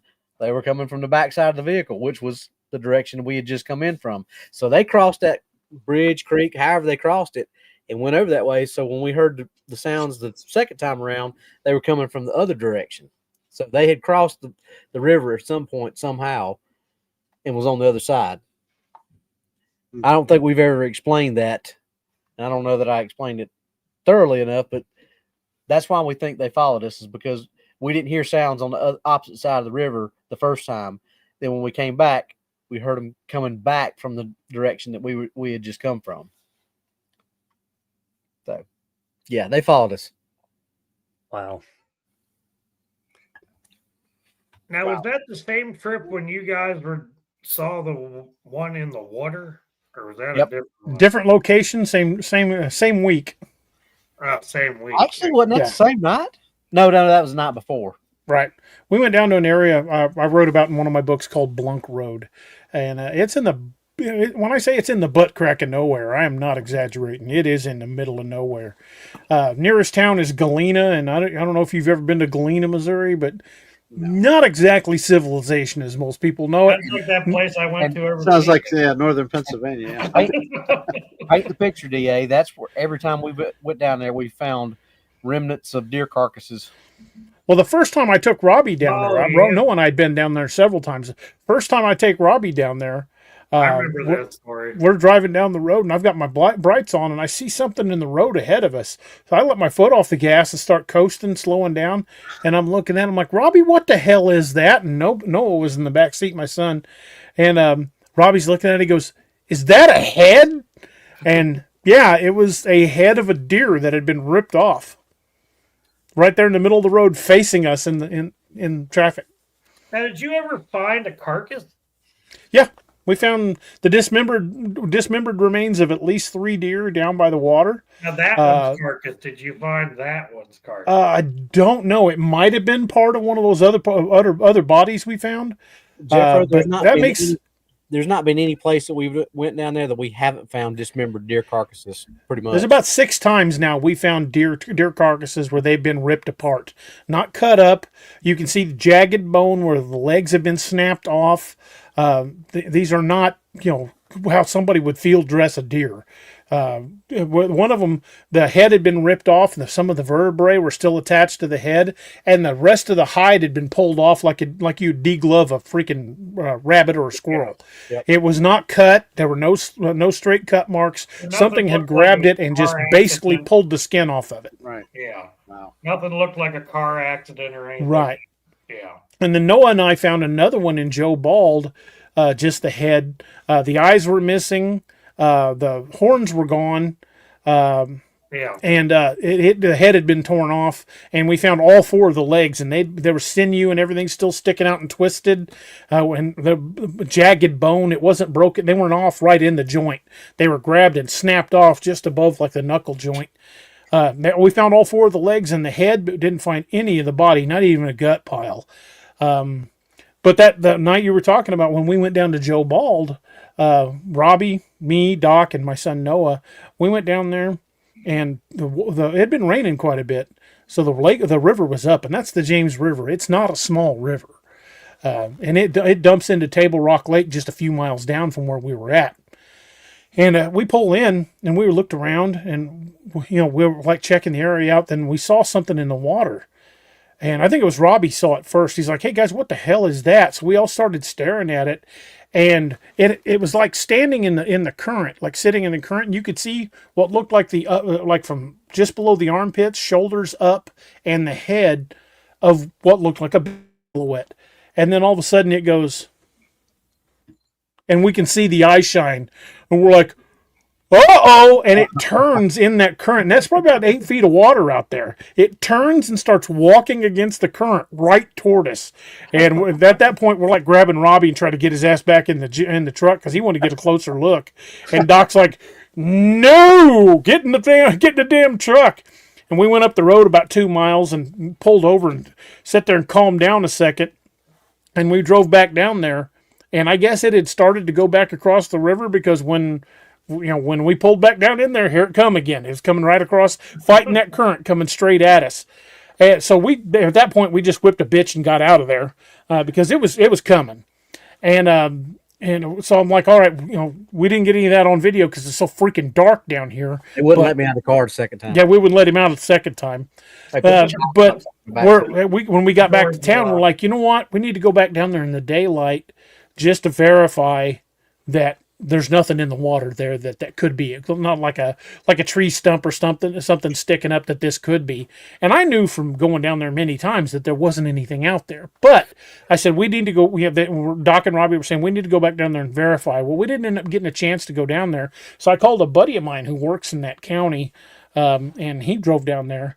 And he's like, all right, what section are you talking about? And I could describe the spot. I said, you see these 2 trees right there off the parking area? I said, not where the what's left of the boat ramp is, just to the right of the boat ramp. I said, do you see anything out there? And he sends me a picture and he goes, you mean this section? And there wasn't a damn thing out there. No rocks, no tree branches, nothing. Wow. But the night before, it was coming straight at us. Okay. This is some of the parks that were closed unexplainably. No, that's just a public access where people can Okay. go fish. But when I say it's in the middle of nowhere, it's in the middle of nowhere. Only the locals go down there and fish. You rarely see anybody down there. There's been an Ozark howler sighting down there. There's been a number of Bigfoot sightings in the area. And not too far from there was even a Dogman sighting. And so all that area around Table Rock Lake is extremely active. But the James River is one of the bigger rivers that dumps into Table Rock, and we've all long believed that that Bigfoot uses these rivers and lakes like a highway. And the James River, you can go a long way in Missouri without going through a town just by staying on the river. And you've got 2 spots out there that no one knows why they were shut down. 3 now. We know of another one now. Oh, really? Yeah, there's a third one called Big Bay. They shut it down last year. They fenced it off. Only way you're going to get in there is by boat. Noah and I drove down there, and we drove down there, and we kind of we got to look around, but we probably weren't supposed to get. But dude, it was. I go to camp there. I mean, it was still nice. There was nothing wrong with that campground, but they shut it down. Only way you can get in there now is by boat. Joe Bald is shut down. You can still drive into Joe Bald. Because people still go down into the Joe Bald, don't they? Yeah, there's a public fishing access there. Yeah, but they say no camping and nobody there, after dark, which has never stopped us. 24-hour service down there. Yeah. Cobb's Ferry is the one that still gets me. I can't. Cobb's Ferry was bulldozed off. Yeah. Not just put a fence up. Yeah. They bulldozed it off. And if you go back and look at the campsites in Joe Bald, when Joe Bald, it looks like you go in there with some like a lawnmower and some trimmers and clear out a bunch of that brush and go camp again. Most of them are still great shape. Combs Ferry is the direct opposite. Combs Ferry looks like a post-apocalyptic wasteland. Everything in there is destroyed. And some of those tabletops weigh probably in excess of 2,500 pounds, have been yanked off. Those concrete tabletops have been yanked off and thrown 30 yards away in the middle of what used to be the trail. And there's absolutely no way. That's so overgrown. There's no way they could have gotten heavy equipment back there to do that. Has anybody tried flying a drone over any of that without drawing too much attention, like at night or anything? We went in by boat on an overnight expedition back last July, and it was one of the most interesting things I've ever encountered cryptid wise. It was an experience. This is the famous Missouri tree trout came to. Yeah, we found. Yeah, the Combs Ferry. Yeah, it did not disappoint. We had to go in by boat and had to get pulled out by boat. But that is a night that I will not soon forget. Wyatt was there for that one. Mm-hmm. Yep. Wyatt sure was. 2 of my old lieutenants from the sheriff's department I retired from. 2 of my lieutenants were with us. Wyatt was with us. My son Noah was with us. My buddy Steve, who's a registered nurse, who's also one of our co-hosts on DAX Machina. He was with us. Robbie. There were 7 of us on the deck. Okay. Yeah, that's interesting to try to fly a drone over that with something like a thermal camera. Especially if it's out there in the water coming at you, that would be pretty easy to get some footage if it's possible. Well, I've got a drone, but not one with thermal capability. Chad, did your son have a thermal on his? Me? You're muted, Chad.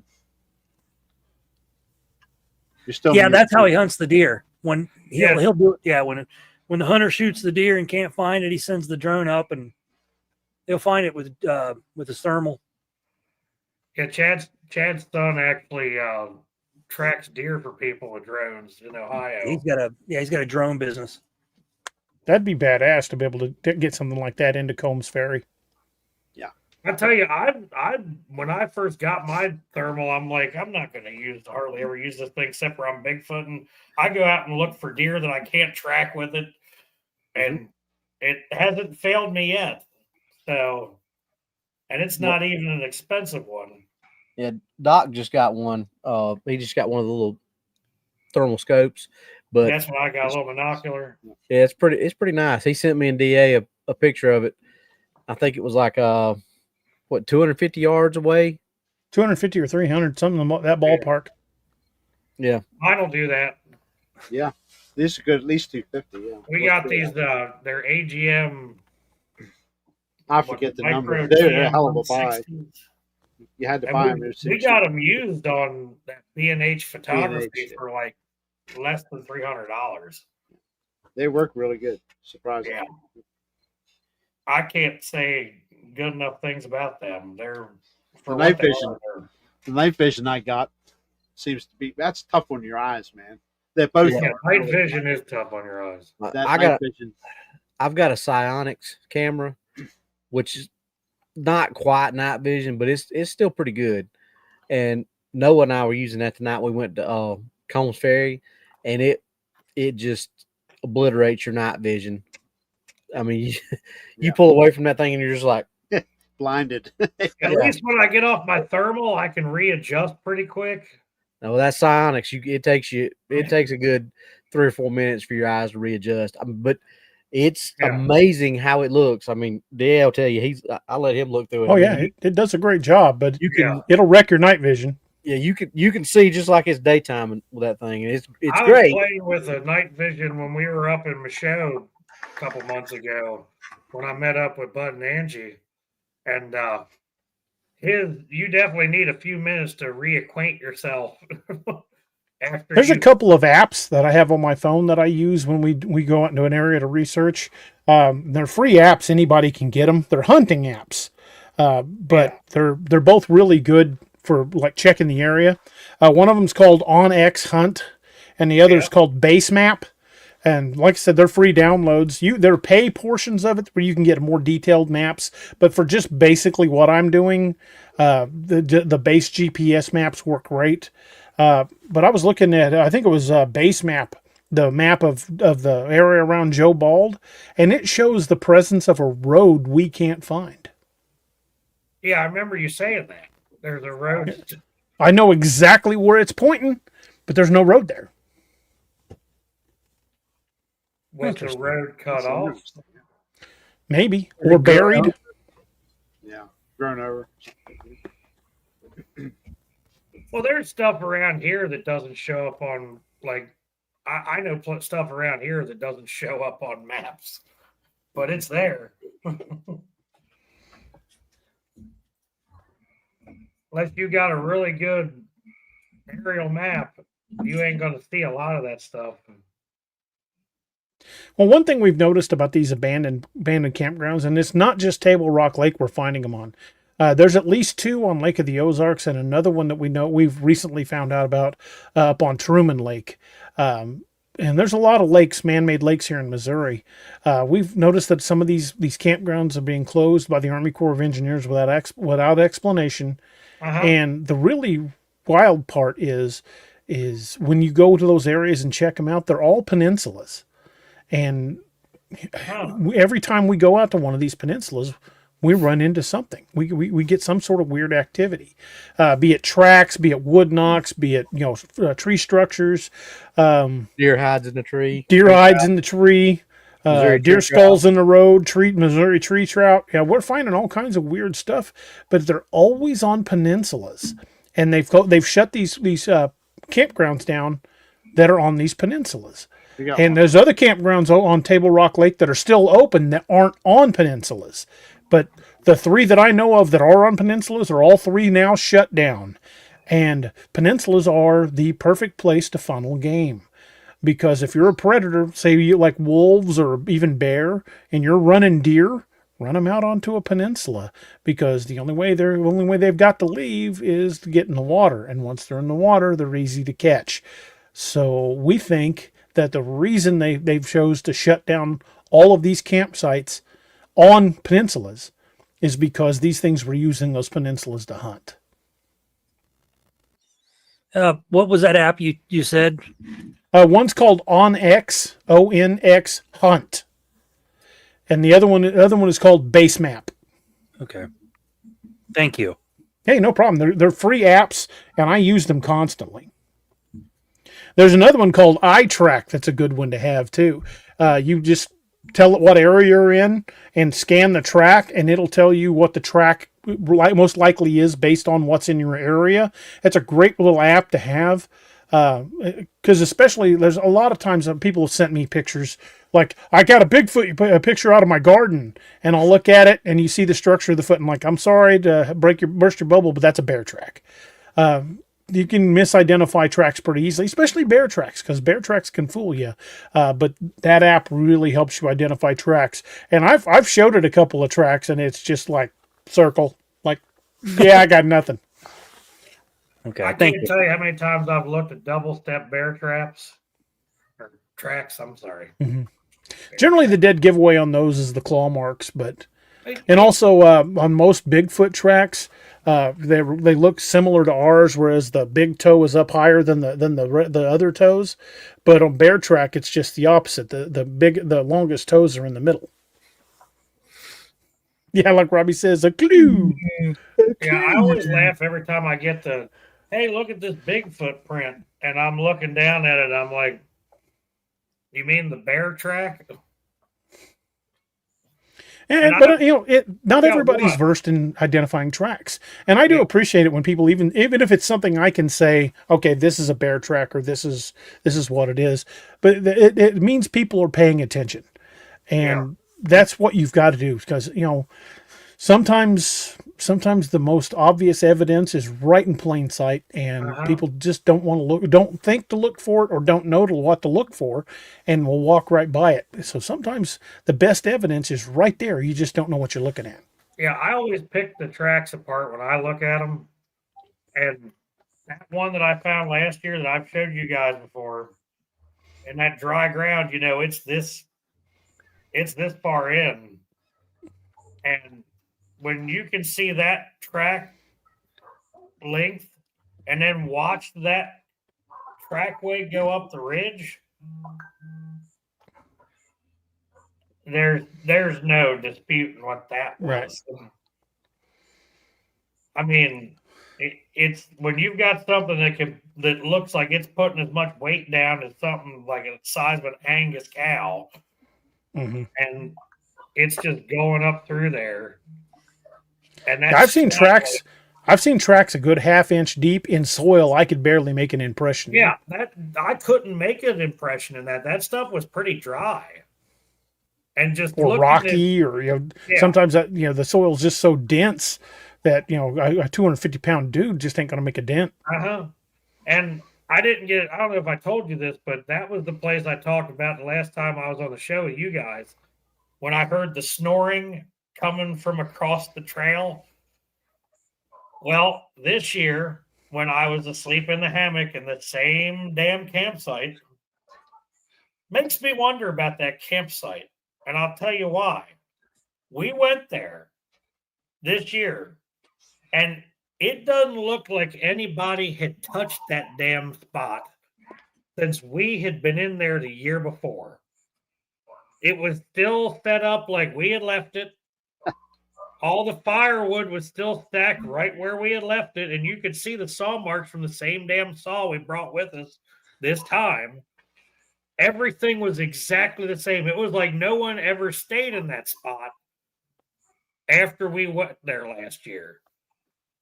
I got a new encounter story sent to me just the other day, and I read it. We talked about it live on our show the other day, and it's one of a kind. I've never heard a story like this before, and it really kind of freaked me out. Here in Missouri, we got the Mark Twain National Forest, and there's several state parks that border right up to it and stuff. One of those state parks that borders up on the Mark Twain is called Busick, and this story. A friend of mine who's a retired law enforcement got the story from another guy who's retired law enforcement, and I got a hold of the guy and got the report. This one's absolutely new. I've never heard this in any other encounter story. He said, first off, I don't know what it is because I didn't see anything. He said, but we were riding four-wheelers through the Mark Twain. He said, I don't know if we were making too much noise or what. I was just kind of ripping through this trail. And all of a sudden, out of the bushes to my left, something threw about 120-pound hog at me. What? When pigs Said- fly. Said came I sailing must right have- out of the bushes overhead level and was Did you guys squealing and talk flipping about through this the on air. Show? I must have missed it. Yeah, we talked about it on the show the other night. He was You right there actually toward the Sleep end. or something. But he Asleep, said he yeah. almost You got had to knocked be. off his four-wheeler by a pig that was thrown at him. Holy- I must have been asleep because I think I remembered a hog getting thrown at someone. Yeah, that's the first time I've heard of that. I've heard of Bigfoot grabbing hogs and smacking them against a tree and killing them. I've heard him throwing rocks at people Holy. or tree branches. That's the first time I've ever heard someone throw a hog. Yeah, it's And you know, a person didn't do that. They didn't walk up to a wild hog, pick it up, and just chuck it, because that thing would have ate a person up. When You had to pigs be asleep, fly. Jeff, because you didn't say anything when I said when pigs fly. Yeah, I must have been asleep. I must have been napping. No, Jeffrey. You don't sleep. He just rests his eyelids. Yeah. Hey, I wake up when there's an emergency, okay? That's okay. But- The last bear hunt, I fell asleep in the guide's truck the majority of the drive until the dogs were on it. And they woke me up and said, all right, we're here. And I'm like, oh, okay. So I got out, shot the bear, got back in the truck, fell asleep again. That's the way to hunt right there. Hey, that's when I get to rest when I'm on vacation. I work weird hours, crazy stuff. You never know when I'm gonna be, woken up at 2 a.m. to go rescue a cow or something. That's the life of working a farm, man. You don't punch a time clock. You know, when something happens, you got to take care of it. Yeah, that's right, Roxanne. Flying bacon. And Robbie made the comment somebody threw a pig at a pig because he was a retired cop. Yep. He said he never saw what threw it.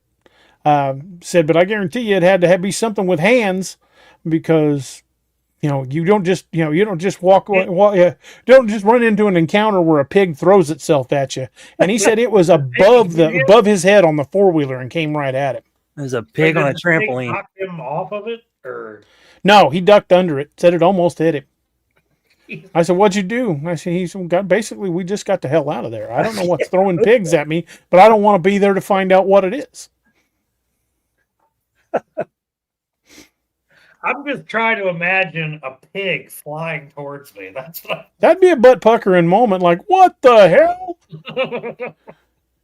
I mean, I've had some crazy stuff happen, but I'm pretty sure if a pig was thrown at me, I'd probably be like, I'm gonna say that's probably a brown pants moment. Yeah. oh, look at the time. Would you look at the time? 1/2 time to get the hell out of here. That Damn sounds right. that sounds like the night I put the tractor in high gear when I got screamed at in the back corner of the field. Hey, you'd be surprised how fast one of them old tractors can go when you're really getting on it. I tell you, that was impressive that night. I was in a John Deere 7400, which is about 150 horsepower and four-wheel drive, loader, all that stuff. I jumped that hill that night. It looked like something out of the Dukes of Hazzard. I didn't even think you could take a tractor that fast over an old, but we found out that night that was possible. And you can also power slide a four-wheel drive tractor. That Interesting. that was an interesting night. That's the last time I ever tried to confront a Bigfoot in the dark.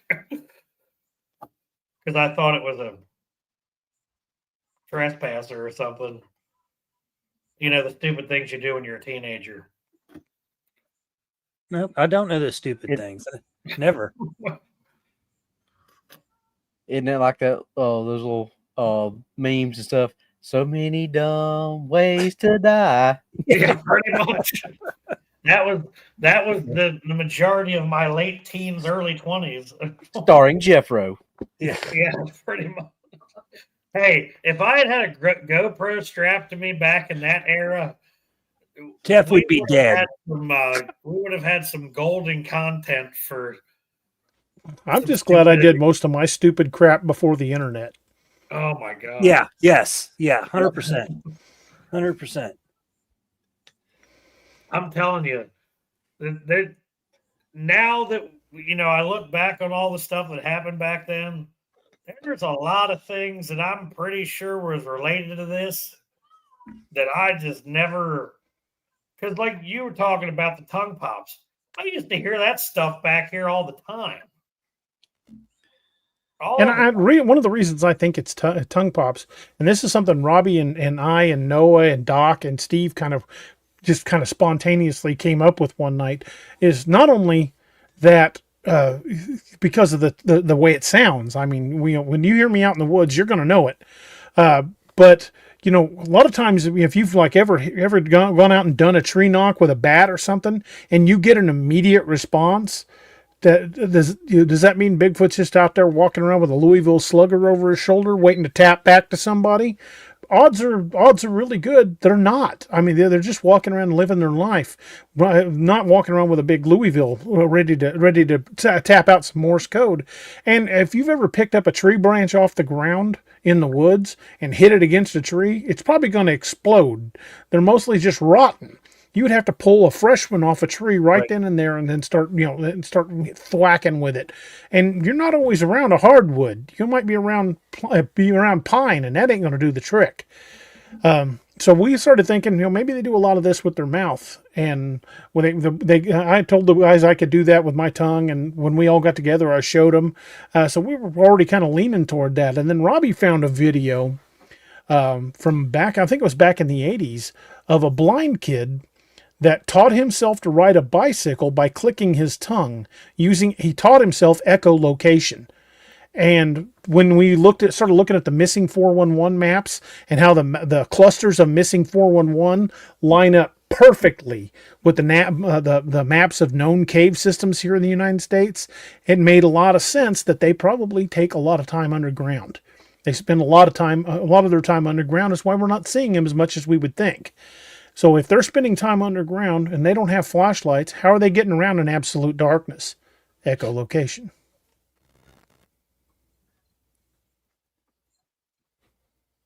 Chatster, what you got going on there, buddy? Well, I've got this lady over here texting me.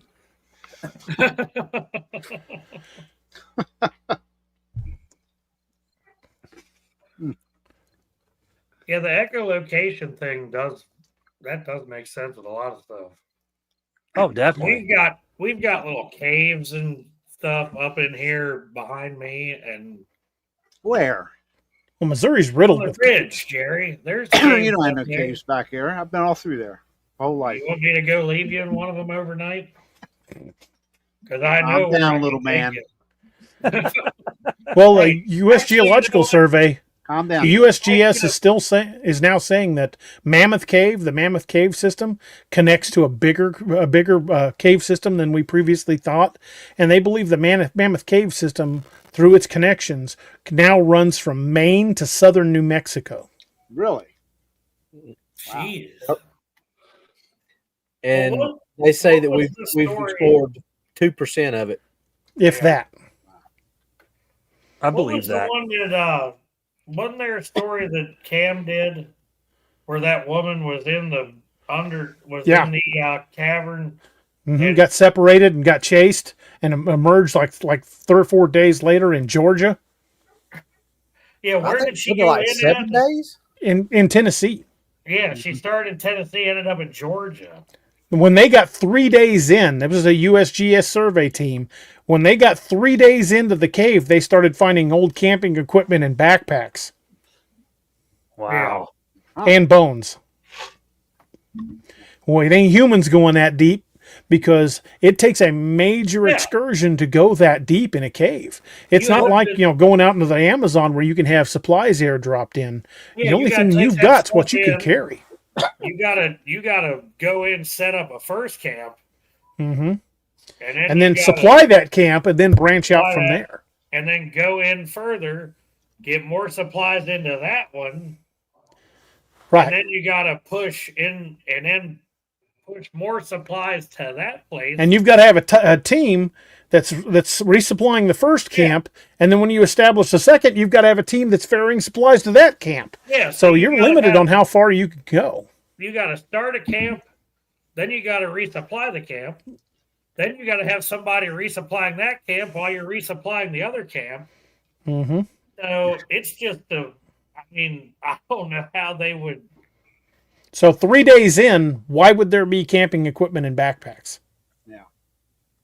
That's True. a long way. 3 days into a cavern. Yeah, that's miles and miles underground. Let's be conservative and say you only travel 10 miles a day, which they're probably going to travel more. But let's say 10 miles a day. That's 30 miles deep into a cave. That's a long ways down. I think that's more than I ever want to be underneath the ground. Right. When I was in high school and in my early 20s, I was in a caving group, and we went to caves all over Missouri, and I've seen some weird crap in caves. I think after I watched The Descent, that was pretty much my last cave. My spelunkering was over, Yep, I'm good. Pretty much. Yeah, now I'm too fat and beat up now. I can't crawl into them caves like I used to. I'd have to drop some considerable weight if I want to get back in some of those places again. I'm about to turn 36, and I'm what I refer to as a poorly paid rodeo clown. So I look at stuff now after all the times I've been beat up, and I'm just like, that looks like it's gonna hurt. It's just. Yeah, I'm 55. I just turned 55, and I look at stuff like that, and my back's hurting just looking at it. My Yeah, exactly. problem is I'm dumb enough to still do it, so Oh, make no mistake, my brain still tries to convince me I'm 21. My body's like, wait a minute there, fat boy, you ain't gonna make that. See, when I was younger, I didn't have that, just do it. But I've gotten, when you get older, you get a lot smarter, and you're just like, I used to be able to do that. Can I still? Should I try? No. And then you think, well, what's the doctor going to cost me? What's, if I'm going to have to make a hospital visit, I got to think that way. Hey, just Yeah, and then that because you're in Toby your Keith 30s song comes to mind. Yes. I ain't as good as I once was, but I'm as good once as I ever was. Yep. Just because you're in your 30s doesn't mean you bounce off of the floor like you used to. I will tell you that much. That is a true story. I tried it. It don't work. Wait till you're in your 50s there. Yeah. Yes. Hey, when I turned 30, my orthopedist told me that my left knee, he wasn't sure how I haven't had a knee replacement yet. I get out of bed, it sounds like somebody poured milk on a bowl of Rice Krispies. BA, should I tell him what my doctor told me the last time I went to the knee surgeon? Sure. He said, "Congratulations, you've got the knees of an 85-year-old." Oh, God. Yeah. Thanks, No. Doc. You got any more good news? Yeah, this ends in double knee replacement for you. Great. Yeah, my dad's in his 60s, and they tell him he needs a double knee replacement. They also told him he needed back surgery, but it would probably kill him, so he's probably just going to do the knee. Hey, Daniel.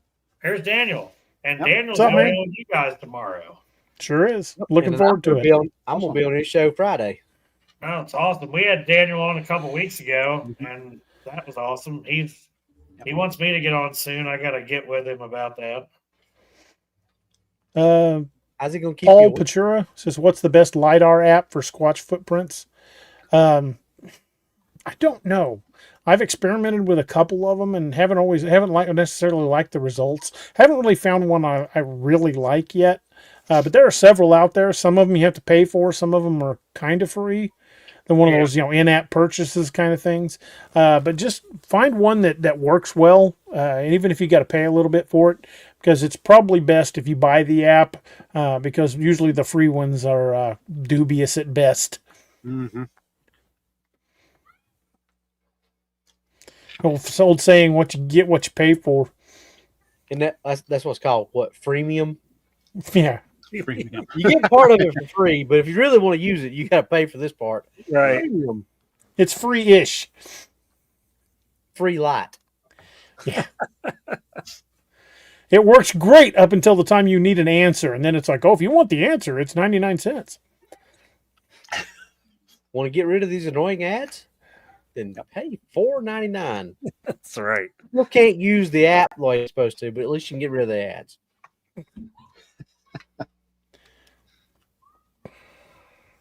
There are a few other apps that are pretty good. Have you guys ever heard of the Ghost Tube apps? Yes, There's like 4 of them. I use those. A couple of those work remarkably well for filming in the woods. Yes, they do. Really? Yeah. We used the one at Gettysburg. Yeah, the Ghost Tube SLS works great filming at night. We used one of them one night, didn't we? Yes. The Ghost Tube Vox, the one that's supposed to catch EVPs, I'm a little skeptical on that one. I think it's just randomly saying shit. I don't think it's picking up spirit voices. I think it's just programmed to randomly toss a word out. So I don't know about that one, but the one where you can adjust the color of your camera and all that one works pretty good.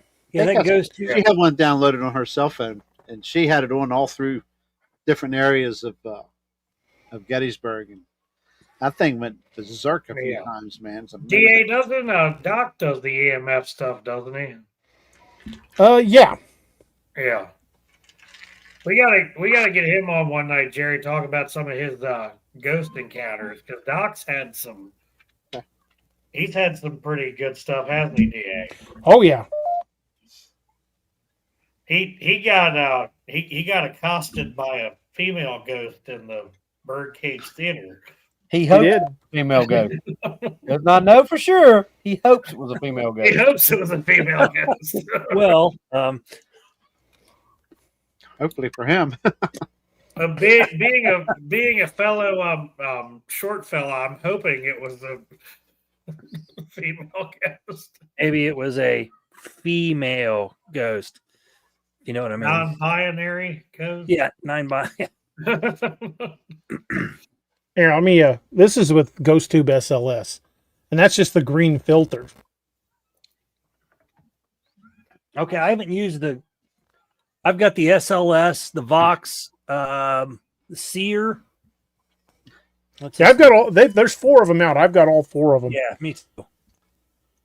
I love when we were in Salem, Massachusetts, doing the witch tour and walk, and we went through the cemetery, and I got some crazy stuff on that cemetery, which is supposed to, wasn't it the oldest cemetery in the United States or something like that? Yeah. So it was pretty wild. Seeing some I've used ours in the house before, and my wife will not let me use it in the house anymore. I'll use it in like cemeteries and stuff, because if you use that one with the filter, it will like put those little connected dots to show you body shapes. That's what we use. I was looking down our hallway and just off our living room, and I was looking at it, just playing with it when I first got it. And I'm like, well, this is kind of cool. I wonder if it's going to see something. And she was watching, and all of a sudden it stretched out the shape of a body. And she's like, nope, turn it off. So I can use it outside now, but I'm not supposed to use it in the house anymore. Right. Sound like Doc when we wanted him to look at the dollhouse. Mm-hmm. I wasn't looking. Doc, there's a nope. Well, when we went to when I was at that camp out up above Gettysburg a couple months ago, BF Bud is in the chat. He was with. It was me, him, and his wife, and their 2 girls, and we went to the haunted orphanage on a ghost tour. And while we were in the basement, Angie's daughter got touched by a child spirit, poked in the back. Wow. while we were sitting in that creepy basement. Now, I didn't have anything weird happen in that creepy basement, but the upper level of that building, when he was giving us the whole spiel and everything, talking about stuff, I started sweating like I was on fire. It was nuts. I almost left the building. I was getting nauseous to the point where I thought I was Good night, just Miss going to Lene. pass out. Not Miss Lene. Good night, Miss Lene. Thanks for coming. There's a place here in town called the Pythian Castle. And at one time it was an orphanage. It was used by one of those like secret societies, kind of like the Masons, called the Knights of Pythias. That's who built it. Yeah. And apparently it's still around. But it's in private hands now. But during World War II, the Pythian Castle was used as a POW camp.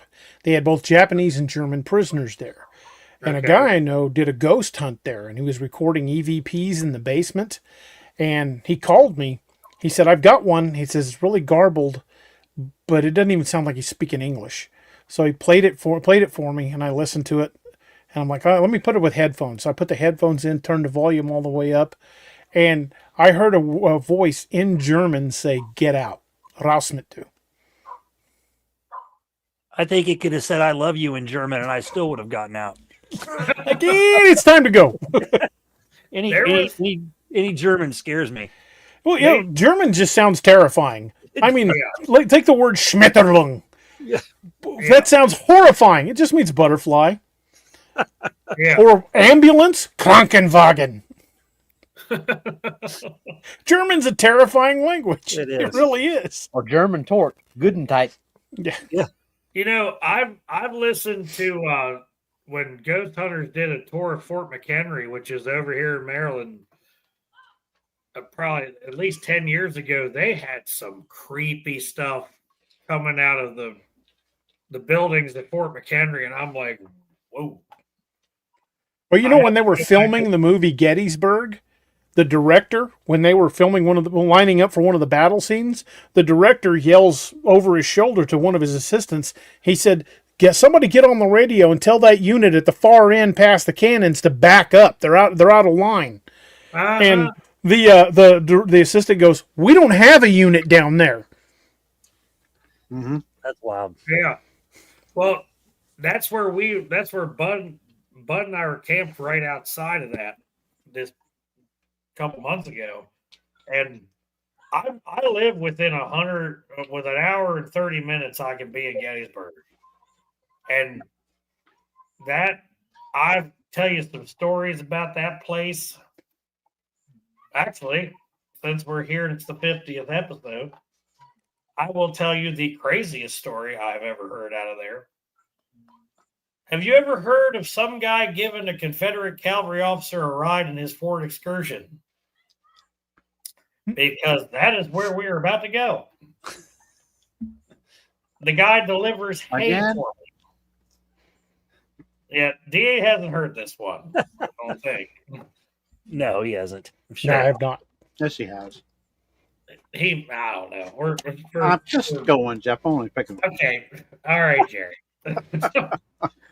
Anyway, so it was about 2 years ago when one of the drivers was in, I was asking him, I said, "Have you ever seen," I've asked the other drivers too, and this guy doesn't normally run our route, but this farm delivers hay from the battlefields. They bale the battlefields at Gettysburg. So I've got spirit hay on the property. Haven't seen anything walk out of it yet, but he was going back to get his truck, and I think it was early in the morning. I don't remember what time it was, but he had went and got in his Excursion and started up and was driving out of the field. And he looks over in the passenger seat, and there is a Confederate officer sitting in his passenger seat. And I looked at him and I was like, "What'd you do?" He's like, "I gave him a ride to the farm." It's like, I didn't really have much of an option. He said he tried talking to him, but he never really said anything. And he was just sitting there. And about the time he got to the farm, the guy disappeared. And he contacted a friend of his that was a big reenactment guy. And he said, hey, were there any Confederate encampments over on so-and-so road? And he's like, yeah, well, give me an hour, I'll get back to you. He calls him back. He's like, yeah, there was one right there. Why? And he told him, and he gave him the description. The guy's like, you just gave a cavalry officer from the Confederacy a ride. That's nuts, man. I would have been giving him the truck. I'd been like, you gotta get out. Yeah, but he doesn't know how to drive, DA, so that wouldn't have been work. Yeah. DA, would you All I look can at say is time? that guy really likes his port excursion, so he probably would have been like, we'll just get I'd have been getting rid of it. Yeah. Well, one of the earliest fire. and bloodiest battles of the Civil War was fought right here outside of Springfield, the Battle of Wilson's Creek. And in fact, it was so nasty. It was the first time a Union general had been killed in combat. General Nathaniel Lyon was killed here on the battlefield. And there are people, I know the people that live out near that, as it's a national battlefield now. It's a state park, federal park. I know people that live out there that say on nights when there should not be anybody in the entire the battlefield because it's all closed down and locked up, they still hear cannon fire and muskets. That's wild. And I know another guy who was fishing Wilson's Creek right outside the battlefield. There's a bridge on the highway, and right there on the little highway that goes right past Wilson's Creek, he had stopped at the side of the road and went down beneath that bridge and was fishing. And we started hearing hoofbeats and looked up and saw two guys in butternut gray riding horseback down the creek toward him. Wow. Yeah, there's a lot of reports out of ghost reports of Gettysburg. You're hearing like a cavalry charging and stuff like that. Yeah. Foot beat, stuff like that. Yeah, it's been a while since I've been up there, but Bud and Angie and the girls and I walked around and got to look at some of those old places where they were fighting from. We're actually getting ready to do a show. Yeah. Beards and Boogers for ghosts from there. My wife and some other people that have been there. Well, the ladies are going to get together and give us a little ghost tour, if you will, of Gettysburg. There's a lot of stuff that's happened there, obviously, over the years. Ghost tours, but she's had where she stayed, the Farnsworth house. There's a kid, I forget, I'm going to say his name's Joey there. Stays there. Is there, not stays there. Stuck there, we'll put it that way. And you can hear him talk, you can hear him walk throughout the place. Well, there's a lot of ghosts in Gettysburg. A lot of people died in Gettysburg, so Yes. That place gives you I wouldn't say it's an ominous feeling, but like I've been some of the places I've been in there, you definitely get that. There's a place just a few miles from where I'm at right now, that direction, probably about 3, maybe 4 miles. It's called the Union Camp Cemetery. And after the Battle of the Civil War, that's where they set up an emergency hospital. The Union forces camped there, and there's a lot of people buried there. And I've been down to it, and it's just a creepy little cemetery. Most of the graves in it are marked unknown. They don't even know who they buried there. Some of them were both sides.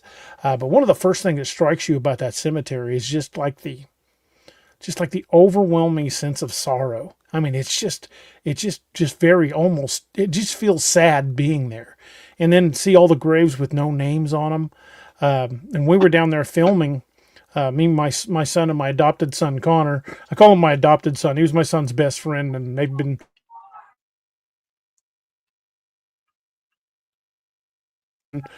but we all went down there and were filming, and I had my my EMF meter out, and I was getting full on, completely pegged spikes from a grave in a cemetery with no power.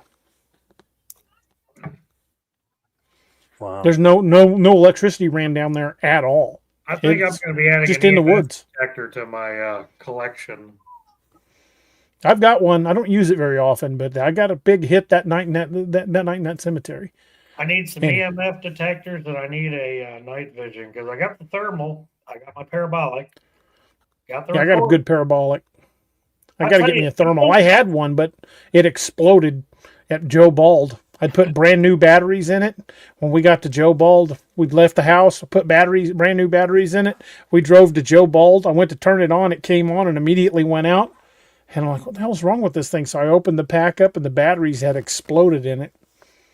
See, Jerry and I Killed my both thermal. have the same parabolic, and we spent like what, $30-$40, Jerry, There wasn't much. On- Dirt cheap. on it from Amazon, and that thing has worked great. Yeah.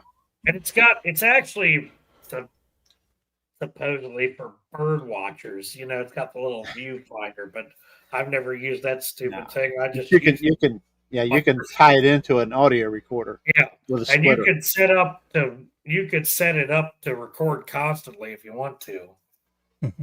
Yep. Just Yeah, the guy just- who yaps said, "Da, what was that battle from Dark Frontiers where the bodies were dragged off by alleged cryptids?" That would have been the Battle of Chickamauga. Mhm.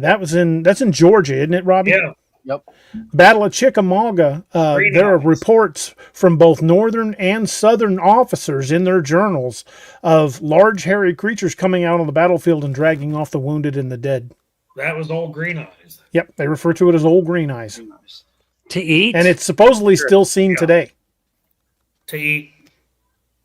Most likely. And in fact, it was that incident that I decided was the impetus for creating the Monster Hunters that Declan Kane gets dragged into, because there were people put together just to stop these things from carrying off the wounded and dead. And after the war, they continued it on like, hey, these things are out there. We've got to protect settlers. So that's what really grew into the Nightmare Hunters led by Declan Kane. hmm So it's rooted in history. And I've always believed in the. You really brought up a point about Roosevelt, and that's something that I always wondered about. That theory seems to be gaining a lot of traction lately. We're seeing a lot of channels are talking about it now. Yeah, not to mention the fact that he was involved in the hoo-hoo. hmm Yeah, he was part of a secret. Roosevelt was the president of a secret society called the Concatenated Order of the Hoo-Hoo. It still exists. It's a secret society, but it was originally founded to protect the How Ozarks many Howler. presidents sat on that board? Two sitting presidents, U.S. presidents, have been members or presidents of the Concatenated Order. I think the other one was Woodrow Wilson.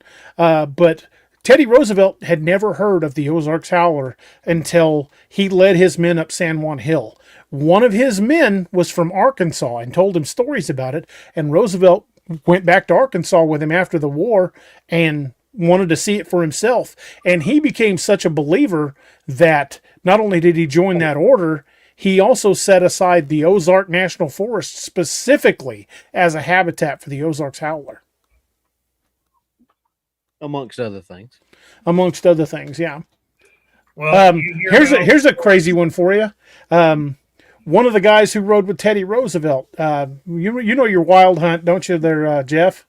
Mhm. One of the guys that rode with Teddy Roosevelt up San Juan Hill would go on to become a general in his own right. And you know what that general's name was? Leonard Wood. Mhm. Fort Leonard Wood is named after him, and I put the Wild Hunt there. Yep. And there are so many Bigfoot sightings on that post. Lost in the woods. Yeah, that's what we used to call it, Fort Lost in the Woods. Now, how big is Leonard Wood? About 25,000 acres right up against the Mark Twain National Forest. Actually, part of it is in the Mark Twain, and the Mark Twain is 3.5 million acres. Wow. And that's not including the Ozark National Forest, which butts up against the Mark Twain. The Ozark National Forest is into the 1.5 million. So between the Ozarks National Forest and the Mark Twain National Forest, that's 5 million acres. That's a whole lot of freedom. That is a whole lot of freedom with very little roads and very few towns in it. No, that's just a small chunk of the total of national parks in the United States. Oh, sure. Yeah, Teddy set aside 88.5 million acres for the National Park Service. 88.5 million. That in and of itself is a hell of a lot of land. But when you factor in Bureau of Land Management, reservations that were set aside for the Native Americans, wildlife management areas, national parks, state parks, when you factor all that in, guess how many acres that comes out to be that is undeveloped and not allowed to be touched? Over 1 billion. That's billion with a B. Yeah. Over 1 billion prime habitat acres that we're not allowed to develop. It really makes you wonder why he did that. No, it doesn't. You kind of know why. I mean, I mean, you know why. Teddy was a firm believer. In fact, the Bauman incident, I really believe, was Teddy Roosevelt. Yes. Yes. I never really put too much into that until you started putting that together, and I'm thinking, that's I don't know how I could argue against that one, because that's, especially when you bring up the sculling team. Yeah, because that was he describes that whole event. it was from somebody that was there. Yeah, the level of detail, way more detail than I've ever gotten out of an account. You put in the amount of time that he spent in the woods. That guy was the woods guy. Oh yeah, he hunted big game on pretty much every continent except Antarctica. How much time did he spend in the Amazon? I mean, a lot. He hunted big game in Africa. I mean, the guy was a serious outdoorsman. And for him to put that story forward, the Bauman incident, and say it was a large bipedal creature, the only reason I think that he put the name Bauman on it instead of his own is because he was yet to run for president. Yeah. He had not ran for office yet, and he didn't want people to think he was claiming he saw a monster in the woods. And I think that's why nobody ever came forward claiming to be Bauman, and no first name was ever given. I mean, you look at his time in the military, his time spent, adventuring, and his time in law enforcement and all that other stuff. It's hard to, come up with anything else. Michael X might have a point. Teddy Roosevelt's version of asking for a friend. Yeah, more or less. That's a good one. Yeah, and then the name of the character in the story, Bauman, to me, that's just like a huge giveaway, because that's what Teddy Roosevelt, that's what they called him in college, because he was on the rowing team and that was his job. He was the Bauman. Bauman, okay. Yeah. That's it. On those sculling teams, there's 4 guys in those little narrow ass canoes, and the guy in the front is the Bauman. He's the guy that sets the pace and keeps him on course. And that was him. His stories, the wilderness hunter, everything was very detailed. Oh yeah, even how they set the traps. Except for the Bauman incident was really detailed, but he made it sound like he wasn't the one there. But the rest of it sounded exactly like he, Here's a question for you. You've taken accounts from hunters, right? Mm-hmm. Have you ever listened to a hunter describe not only how they built their lean-to, but how they ran their traps? Uh-huh. You don't get that kind of detail. They're like, yeah, we set up camp, we were hunting or fishing or whatever in this area. We started hearing these weird noises. You get stories like that, but they don't say person experience. Right. Yeah, he wrote it like he was there.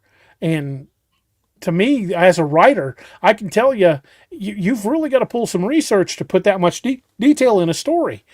And I don't think he needed to do the research, because I firmly believe he's Bauman. I believe he was there.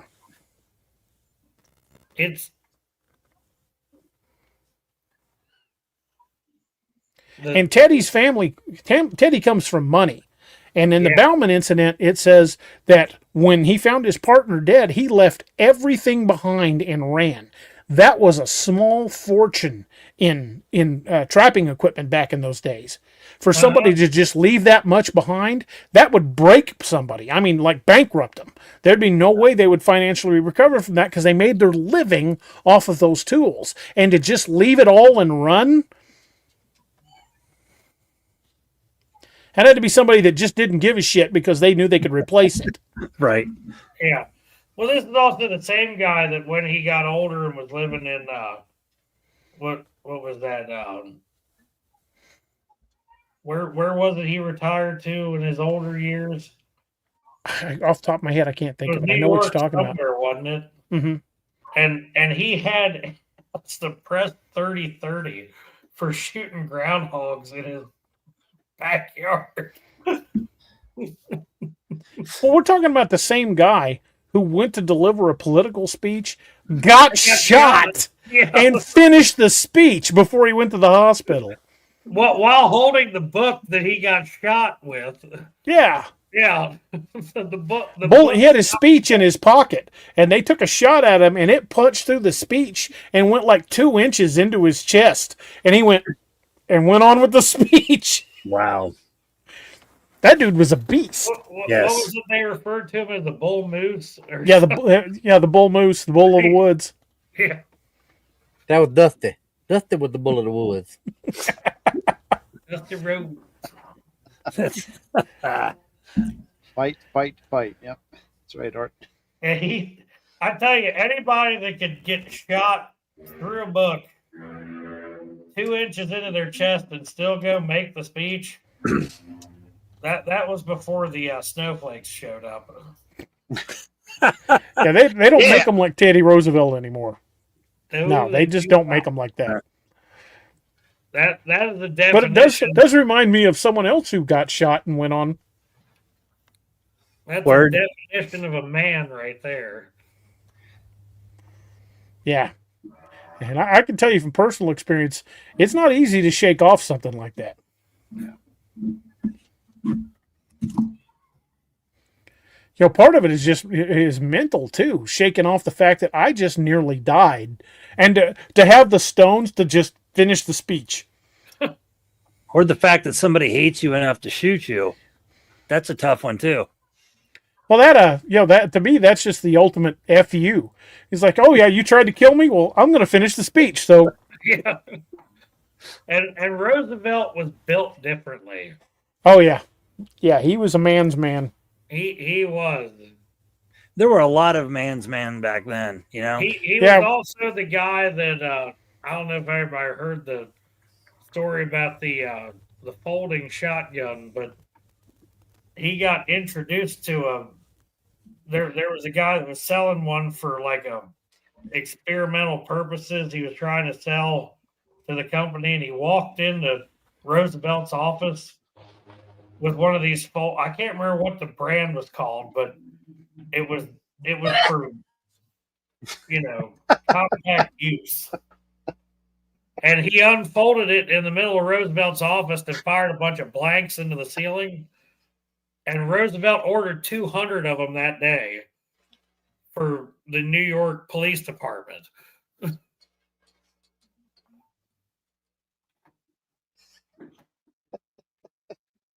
Sorry, Joe. I'm not laughing at you, Joe. I'd have to go back and do some research on it to figure out what that one was called. But Roosevelt was so enamored by it that he bought 200 of them that day, and he probably ordered more of them for. Probably. Like I said, if there's an animal that can be hunted on this planet, he probably hunted it. You read the stories about him. He was everywhere And afraid of nothing. and, Which is kind of ironic because when he was a child, he was what they referred to as a sickly child. His parents wouldn't let him go outside. He had severe asthma. And one day when he was like 10 or 12 years old, he decided, you know what? I'm not going to let this crap stop me. And he started forcing himself to do things even though it would hurt him. And just over the years, he built up a massive tolerance to everything, beat his asthma, beat his, started lifting weights and working out to become stronger. And he's just the ultimate example of a self-made dude. I still live by his motto today, and that's walk softly and carry a big stick. Yeah. And that's you can't really go by anything better than that. Wyatt, I wouldn't be surprised, but allegedly they went up there looking for beaver, even though the Native Americans told them to stay the hell out of there. But it wouldn't surprise me. Stories about him. They claimed that they claimed it was fictional that he killed one, but I wouldn't be surprised if he actually did at some point. I haven't heard any accounts with Teddy Roosevelt and Dogman, but I have heard that he not only was aware of the Ozarks howler, but worked hard to protect it and knew about cryptids. Got it right there. The Burgess folding slide action. That was the folding pump. Thanks, Kevin.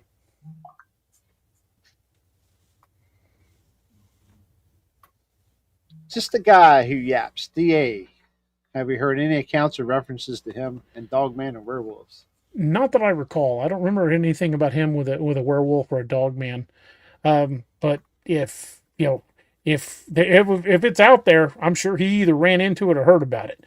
He spent so much time with Native Americans and in the deep woods, and with hunting guides. So I would say anywhere he went, he probably collected these stories. So I would say he was definitely well aware of cryptids. There's no doubt in my mind that he was well aware of cryptids. Yeah. DA, was it? I'm trying to remember this, but Daniel Hamilton just asked, was it Daniel Boone or Davy Crockett that got a Bigfoot? It was Daniel Boone allegedly killed one and an Ozarks howler. Now, did Crockett shoot anything? I feel like there was a story about him taking out something. Maybe I'd have to do some digging, but the only ones I could say for sure was Boone. And Daniel Boone supposedly killed an Ozarks howler just outside Cuba, Missouri, and had it stuffed and kept in his private collection. When he passed away, his private collection was donated to the Smithsonian. So, familiar.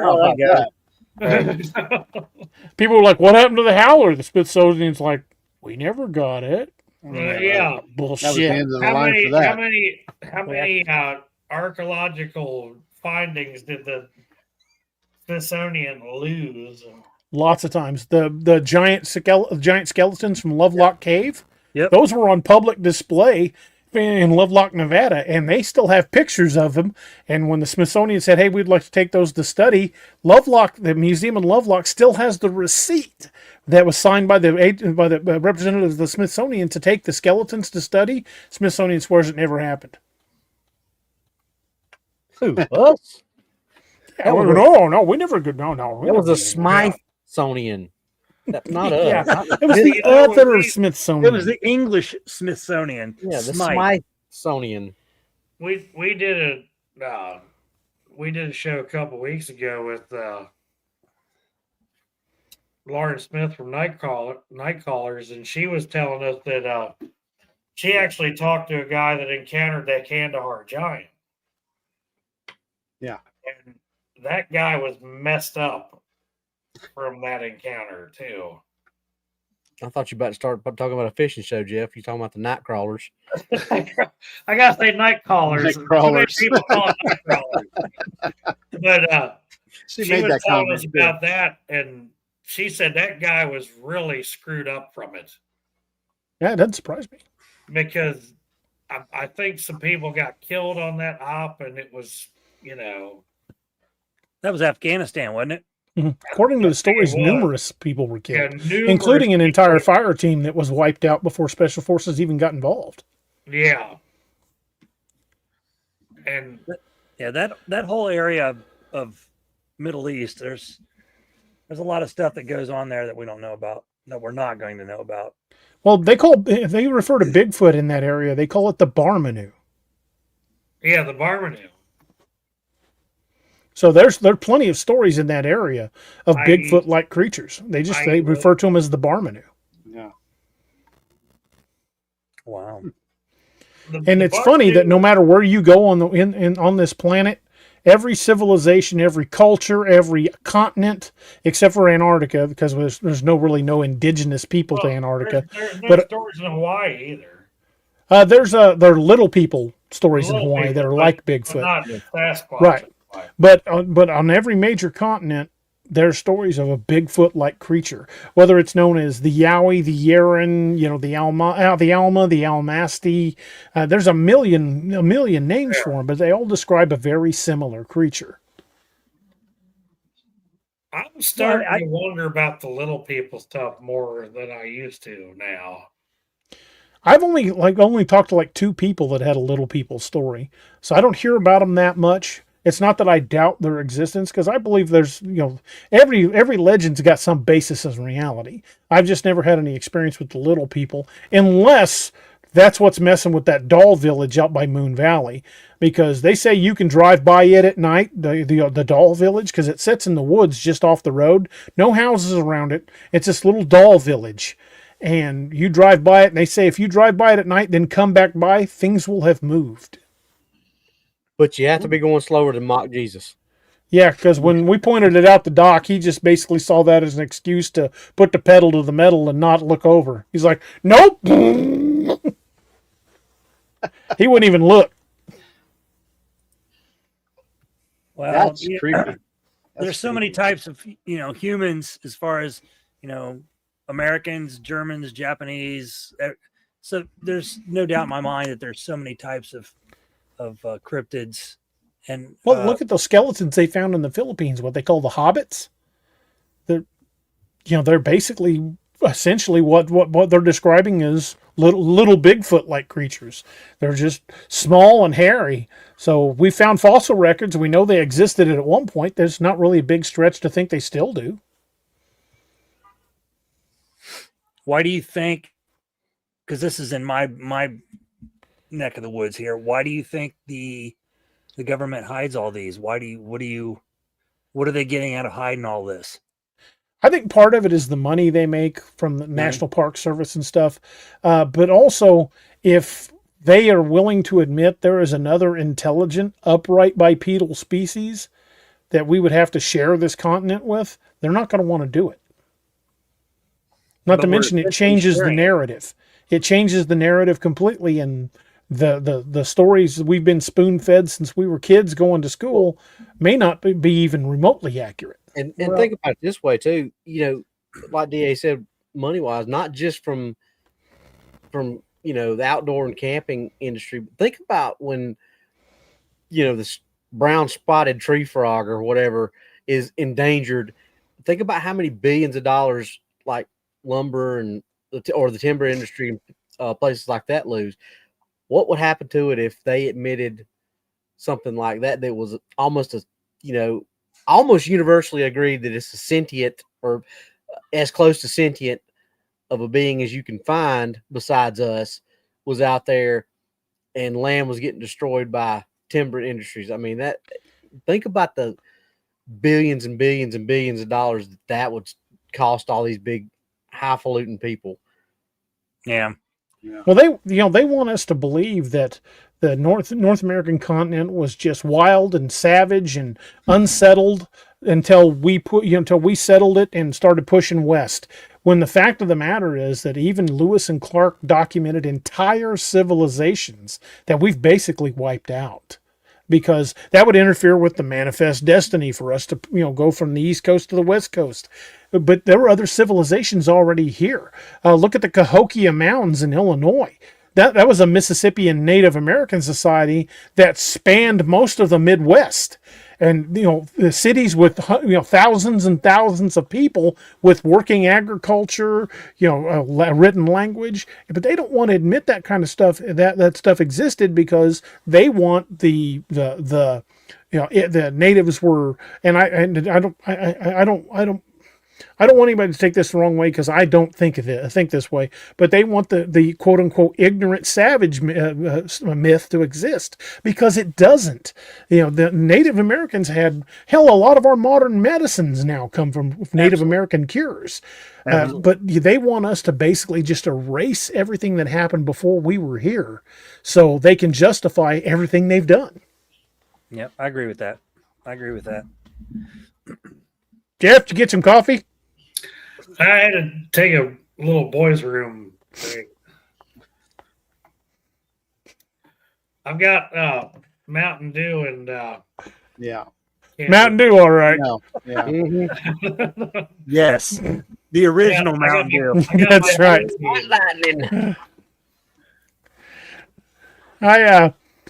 I believe the phrase is hit shammered. I got to do something to keep myself awake. Okay. He's like, hey, you guys, I love you guys. Football bat. Tore up from the floor up. Ouch. We love you, Jeff. I bro. have not yet begun to defile myself. There you go. That exactly. Yeah, right, Monkey Wench. Yeah, at least he muted his mic that time. I actually kicked him off. Yeah, poor Mary. The first show we ever did with her, I forgot to turn my Bluetooth off and went to take a leak, and Hear him going, in the water, just you can snickling. hear the water hitting the. Her eyes got this big. It's like, what is he doing? He's like Jimmy Dolan from A League of Their Own. Yes. Yeah. Somebody time him. Somebody time him. Yeah. I'm putting on the Amish look tonight. I just need to get a big, I got to shave my mustache off, and I might have a hat for that. I have the Amish goatee going on right now, I'm bro. gonna There you have go. to start. I'm gonna have. I only have straw hats in there. I'm gonna have to add to my collection now. So I think you're gonna have to change that from milkman to inebriated Yoder. Yeah. Good point there, Michael X. Yeah. not inebriated yet. Oh. Okay. Michael X is absolutely right. They've uncovered numerous mounds all over the U.S. and they just get swept away. They're trying to erase history. There's no doubt in my mind. There's a lot because, and I know they're the giants and everything else. They've just started. I don't know why. That's what I'd really like to know. Why? Because it messes with their narrative. It doesn't paint the picture that they were the masters of the planet and came in and saved all these ignorant fools that didn't know what to do with the land. Because it does not give them a justification for taking the land. If there were civilizations already there, that doesn't mean it means we weren't settlers. We were conquerors. Yeah. History is written by The victor. who won, the victors. Yeah. Not. I mean, it's just there's so many things you can pick out in history and say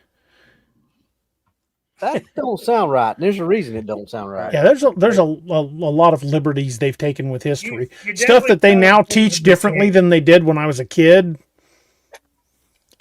Oh yeah. I don't And know stuff if we they don't talked teach about now. this. Don't teach it at all. Right. Remember when you were a kid? When we were kids and you had to pass a U.S. Constitution test to graduate? Yep. That went by the wayside.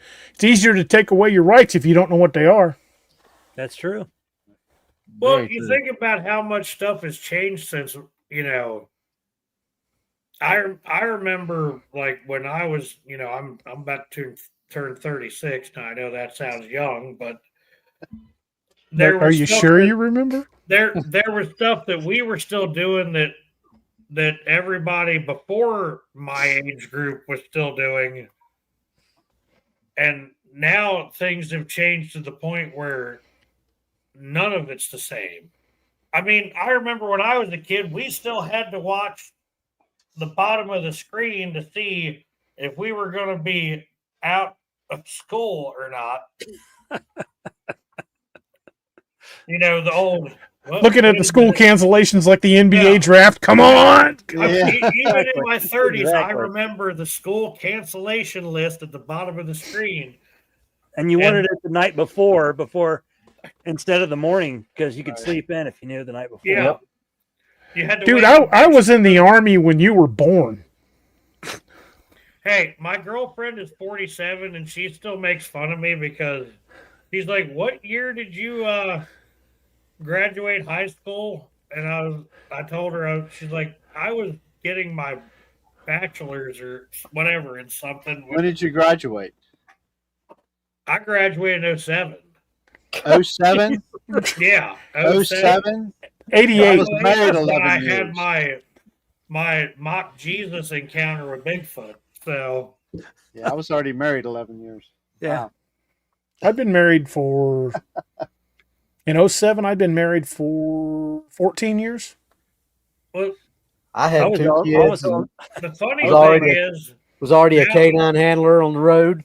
yeah, we got these our teenage employees that we get off and on from the high school to work at the farm.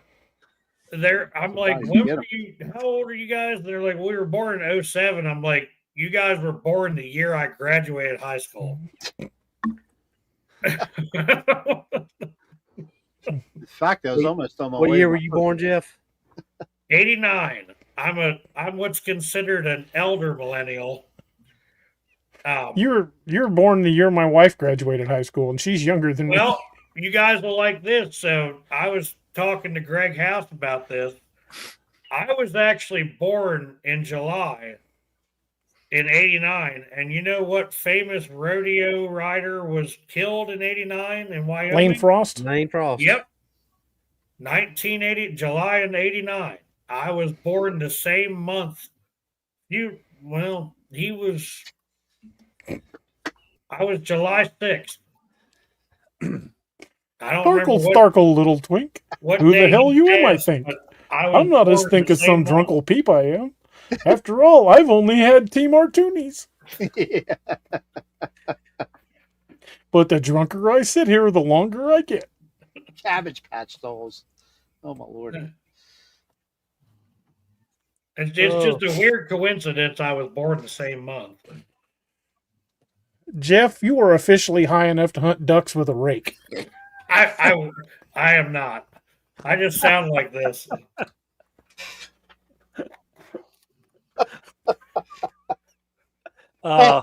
We love Jeffrey. Jeffrey's Oh, the man. Boy. Hey, I'm more accurate in that instance, so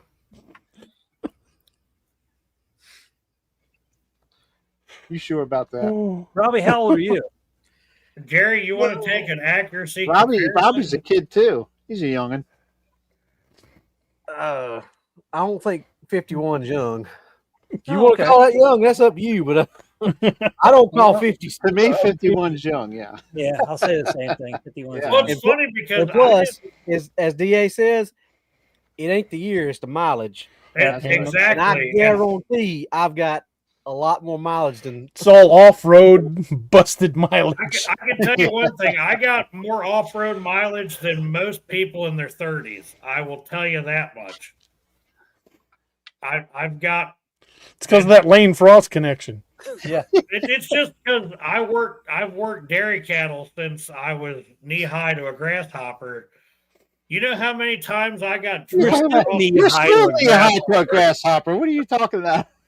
You know, I think Carrie and I are just going to have to form our own alliance at this point because He's not short, he's vertically challenged. I think I'm considered 5'6". Did you pay Gravity's attention to pulling the hard on him. thumbnail? Did you see how tall that DA Oh and look, there's Harley Owens. He's like Hey, Harley. 6'6", so he doesn't qualify for this. see how tall now he 6'3", interrupted me buck again. 25. You notice the little small guy Sorry, ziplining back here, so you know who it was. Hey, I'm still coming to back up the wild hunt. It's okay. I've got my capabilities.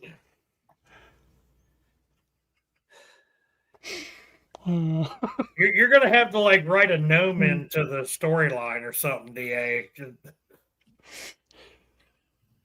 What about little people? Yeah, little people. Yeah, but it wouldn't be in Wild Hunt. It'd have to be in Heart of Iron, where you could hang out with the other dwarves. That's fine. I can use a crossbow.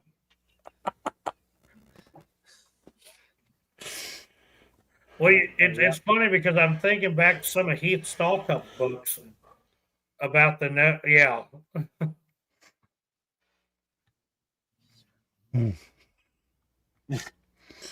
And off the rails we go. Rails? We don't need no stinking rails. Yeah. One of these nights, Jerry, we got to do the we got to challenge him. We got to challenge Roger Williams 6 hours. Well, it ain't gonna be tonight, Hoss. I'll tell you what, Jerry. I gotta get up in 5 hours. I don't think Jeff would survive another 3 hours. Shit. Hey, if I got enough nicotine over here and Mountain Dew diets, I don't want to be held responsible for the damage to your liver. Absolutely. I was known as a legend around here. So Oh my God! Here we 20 go. Yeah, but You're gonna mute him. I can You just said it imagine for- you staggering out to the barn to milk and punching cows. Look, Jeff's a legend. He is. what was that video? Bob the Garbage Man. Have you guys ever seen that? Mm-mm. The guy that lived in New Jersey that used to fish for striped bass on a that Hide the was matches. that was what they called him. It was yeah. Hide the matches. Burn the house down again. I don't drink too much coffee anymore, but I do drink that mushroom coffee now. And, That's good stuff. It's good for you. Yeah, but what kind of mushrooms are you making coffee from? Sorry, didn't mean to laugh. Well, I will say that since I started doing that, like my blood pressure has gone way down from Yeah, it's because you're practically horizontal. I used to drink black coffee like it was going out of style. I will say that. There's not much you won't say, Jeff. Kraken, Pretty much. go back to a milking stool. Hey, if I had to milk 100 and some cows with a stool by hand, I'd probably be dead by now. Only 100 and some cows, but one bull. Yeah. We don't use bulls. That's all. The bull gets in line twice. We pay a guy to do that. So You big what? All right. That's enough, Jeff. Yeah, This is going down an avenue we don't need to discuss. we've not only gone off the rail, we've gone into the ravine. We're gaining momentum for the next hill. that's a camp out story, you know. Oh my goodness. Well, we're at 2 hours and 48 minutes, so good stuff. Only because we started late. Because of you. Always because of you. He was too I tell sober you, to I go don't know live. how. I can't tell you how excited I was that we got these two for the 50th. Well, we're glad to be here, man. This is a hoot. Stick around, it gets better. I've seen it. It ain't pretty. We'll have to get together for another part 2 of me on your channel. Make sure you got plenty of Mountain Dew. We can, And dip. hey Chad, have Yeah. you've heard the Hal from Robbie's place, haven't you? Down the road from Robbie's on the Ring doorbell camera. Yeah. Yeah, we got to show that to Jerry one night, and Yeah, I get love your the attention reaction real quick. everybody gets from that one.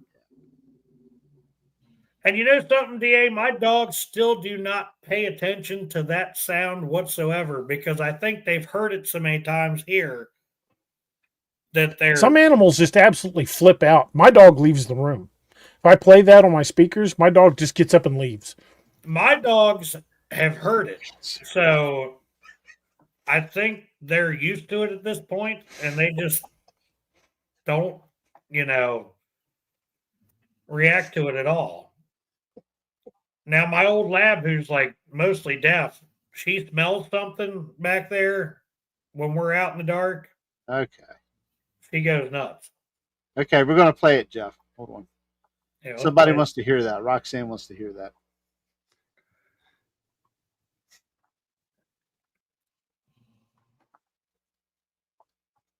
That means take a time out, Jeff.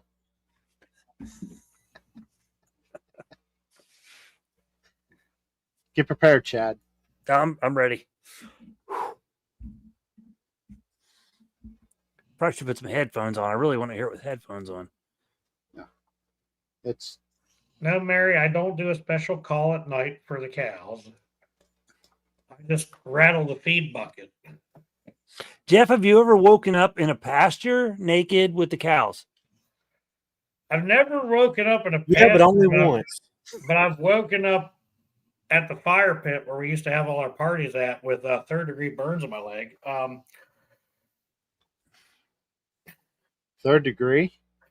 Empty shell casings and everything else because we used to do our New Year's parties right. He's partying a little harder than I party. There's a reason I was called the legend, DA. Well, I'm sure there was a reason. I don't think it's that was involved. But anyway, yeah, you're a legend. Okay. In fact, I've been hassled about reviving some of those parties. I'm going to say at your age, probably not. Maybe Probably not a good idea. I ain't coming over there if you got shotgun shells laying around. There's a time in your life when you realize that, yeah, you did a lot of crazy stuff when you're young, but that needs to end. Yeah. I told him Because it takes a whole lot longer to recover now. Years I said ago. we can have a party. I don't know how much of the legend is going to be revived, but Jesus. anybody want to play the how? I can't through StreamYard. Oh, you I don't can't. have it. Oh. I'd have to. I thought I didn't know you were waiting on me. I can try. to Yeah, send we it were to waiting you. for you to play it. Somebody wanted to hear it. Yeah, I can't play it on your show. I don't have access. Oh, I got you. Okay. So there Hold on, you let go. me. Tune into DA and Robbie's show again, and Yeah, and you somebody go. they'll play it for you. Yeah, I'm Or sure we'll play it old again. Episodes. I could probably send it to you, Jeff. I mean, to Jerry. Yeah. Give me a second, and let me Yeah, don't find send it to Jeff. Yeah. You don't send it to me. Please don't send it to him. Okay, give me just a second. I gotta find it.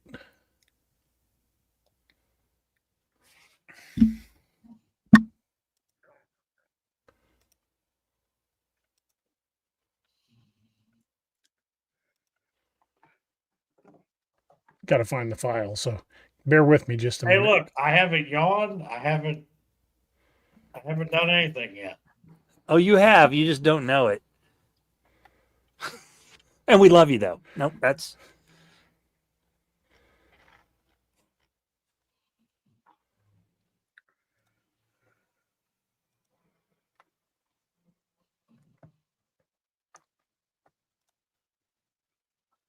So, Robbie, have you ever had any There we weird, as a police officer, and I know DA is also, and the question goes to him too, when you were on duty, I'm sure, did you have like a rotating schedule, day shift, 2 weeks? The first 17 years of my career was on nights. Okay. Damn. Did So you my send it yet, question DA? I lost internet and it just came back on. Oh, okay. I So haven't my- sent it yet. No, Okay. I'm still So my looking for it. question is, do you have a lot of weird experiences or weird things you've seen on third shift as a police officer? I mean, there's been some things, but I've worked in small townships, kind of like what I did. DA's worked in the county though. That's where you get a lot of weird stuff happening because you're out and Yeah. yeah. And the funny thing about that part of it is, I had some guys at my department now. They're like, well, why did he have to base the main character out of the sheriff's office? Why couldn't he base it out of the city? And my buddy John, who's was actually one of my first partners I ever had, has come back to work for us now. And he was kind of defending me about it. He was like, well, how long have you worked in law enforcement? And they asked me, he said, you've worked here most of the time, right? Well, yeah. He's like, you don't see stuff like this in the middle of the city. You have to be out in the county for stuff like that to happen. Now, has there been stuff where we've got, like me and DA have we gotten calls where it's like that prowler that's never there when you get there, that like, okay, what'd you see? Oh, well, just somebody out in the yard. Okay. Well, what do you look like? I've had a number of those over the years. Yeah. So, Jerry, did you get it? I sent it to you. Yeah. Yep. I've always got those that you don't know for sure what it is, but as far as like anything really off the wall, that I think most of that probably happens out in the county. Okay. You're out, Just curious. Just deep out there with nothing else around. Yeah. I've had a number of those prowler calls where you get there and they don't want to describe the prowler to you. It was just some big guy over there over there by the woods, and you go over there and you don't find anything, or you go over there and the woods are dead quiet, and you're like, "Well, he's gone now." He's gone. So am I. DA also good night. You also chased a ghost through the wing of a abandoned hospital too. Well, it wasn't abandoned, but it was closed. The closed wing of a hospital. Yeah, I chased a shadow figure on the 6th floor for 15 minutes. Oh, wow. And it disappeared in an area where it could not have gotten out of without getting past me. Okay, we got this howl. I'm going to play this howl real quick. All righty. Here we go. Turn up your speakers.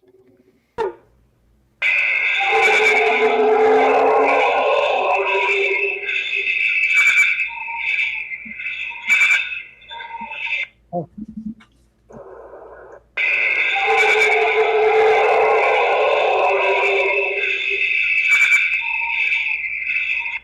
Mm-hmm. What do y'all think of that?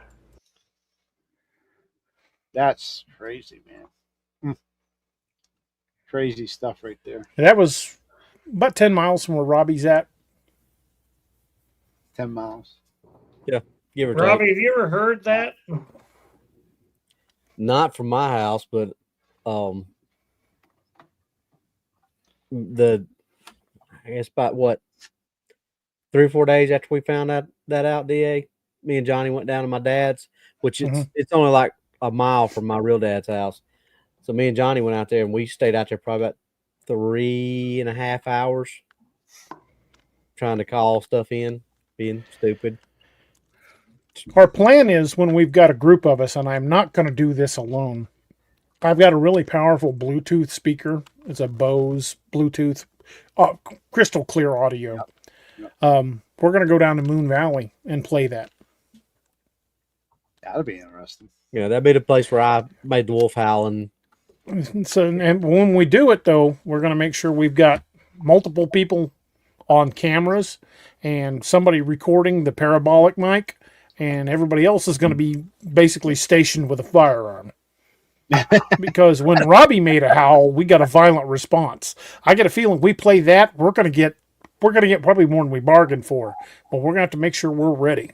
Yeah, makes you wonder what it's trying to say there. What its intention. What I wanted to tell you guys earlier about that campsite where we found where no one was there again. This year, I saw a flash of light the first night coming from the ridge where you couldn't find anything with a thermal. Second night, I got gibberish. You got gibberish In the hammock. The talking. That's the first I heard of that. I told you about it. No, you didn't. We Yes, I caught did. gibberish in Combs Ferry last July when we were there on the overnight. Noah was picking it up on the parabolic mic. He's like, it sounds like a language, but it's just gibberish.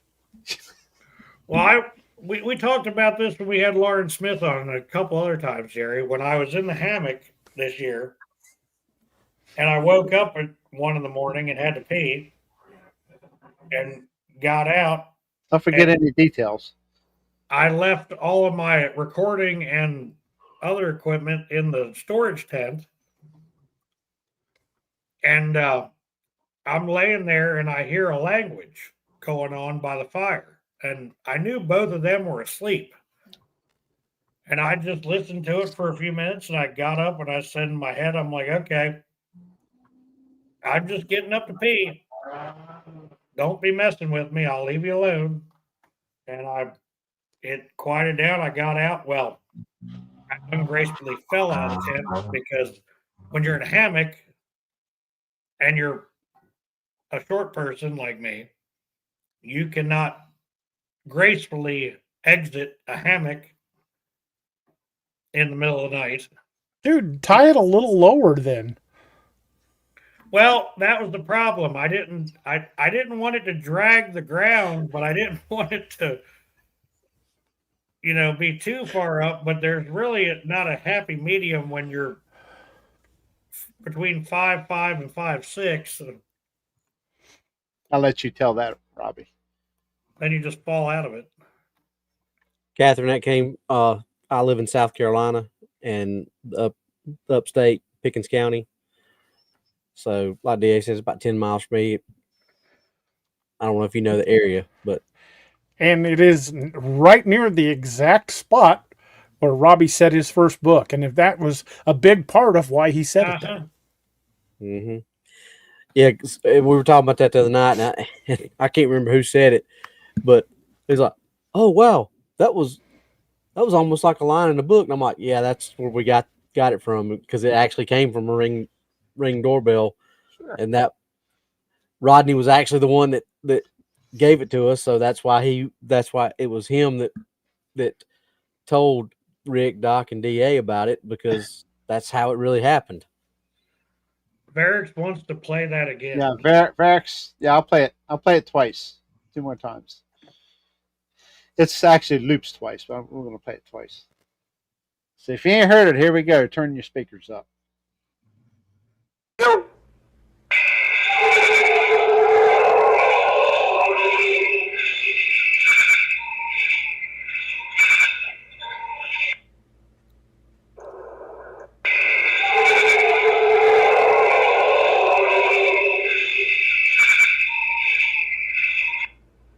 What do y'all think of that? Here we go.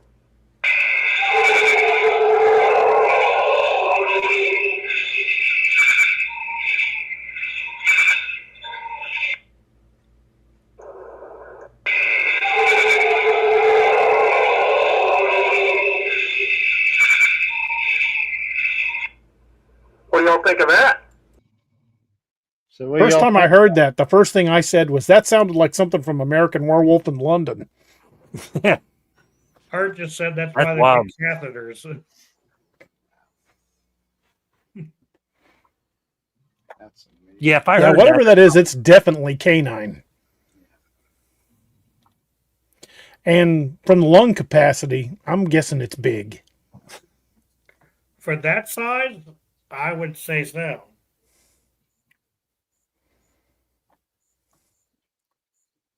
Yeah, but yeah, that's pretty. the That's pretty. the Facebook group that it was put into, there was a lot of people in that in the comment section. It was just like, yeah, that, I mean, we hear that all the time up here. That you go back up in these hollers around the horse pasture, and you hear them things yelling. A lot of people were convinced it was a Bigfoot, and they said, we hear stuff like that all the time. So, and there's a lot of stories come out of there. Matter of fact, it turned out to be, now obviously we don't know really what happened, but there was a woman that went missing up there. What did 7 months ago or so? Yeah, about that. About 7 months ago, she went missing up there, and they couldn't find nothing. She had 2 dogs with her. They found one of the dogs, and then they found like collar and some treats for the other one. They brought in search dogs. They brought in cadaver dogs. They wouldn't track. And to me, that's one of the most telling things. Is I've worked with dogs. As a cop, we've had to call dogs in to track somebody that ran from a vehicle. I saw those dogs live for the track. They cannot wait to get out of the truck, and they are like jumping at the leash and dying to go after that. They can't wait to get the treat and the rubber ball for doing a good job. But when you get a dog like that out, that its whole existence is the track, and it starts the track and it goes, nope, I'm out. That's terrifying. For a dog like that to refuse to track, something scared the shit out of it.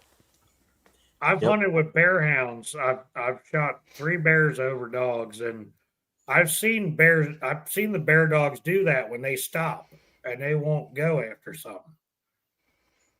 Yeah, a dog that's trained to hunt bears refusing to go after something. When the dog shows up back out by the road and you got to go get it and it won't go back on the track. And that was up in Maine. And I told you this, DA. That was an hour from the Dogman of Palmyra incident. Yeah. I was hunting an hour from Palmyra, and I didn't even know that. Someone was telling me the other day that they lived in that area. I can't remember who it was. They sent me a message that they live in that area, and that family just got the hell out of there. Apparently that house has been torn down. That is why I will never listen to any woman when she says, you need to lock your guns up in the barn. If my wife told me I had to lock my guns up in the barn, I'd go, well, yours have to go out there then too then. And she's got her own. She ain't going to have me put them out. She's a farm girl. When I told her that story about Palmyra, she's like, why the hell would they put their guns in the barn? Are they stupid? I might have guns in the barn, but they ain't all in the barn. I can assure you of that. If you're in my house, Jeff, I'm just telling you straight out. Robbie can tell you this. If you're in my house, at very few times will you be not within 6 feet of a firearm. I'd be divorced if somebody told me I wasn't keeping any of my stuff in the house. I can assure you of that.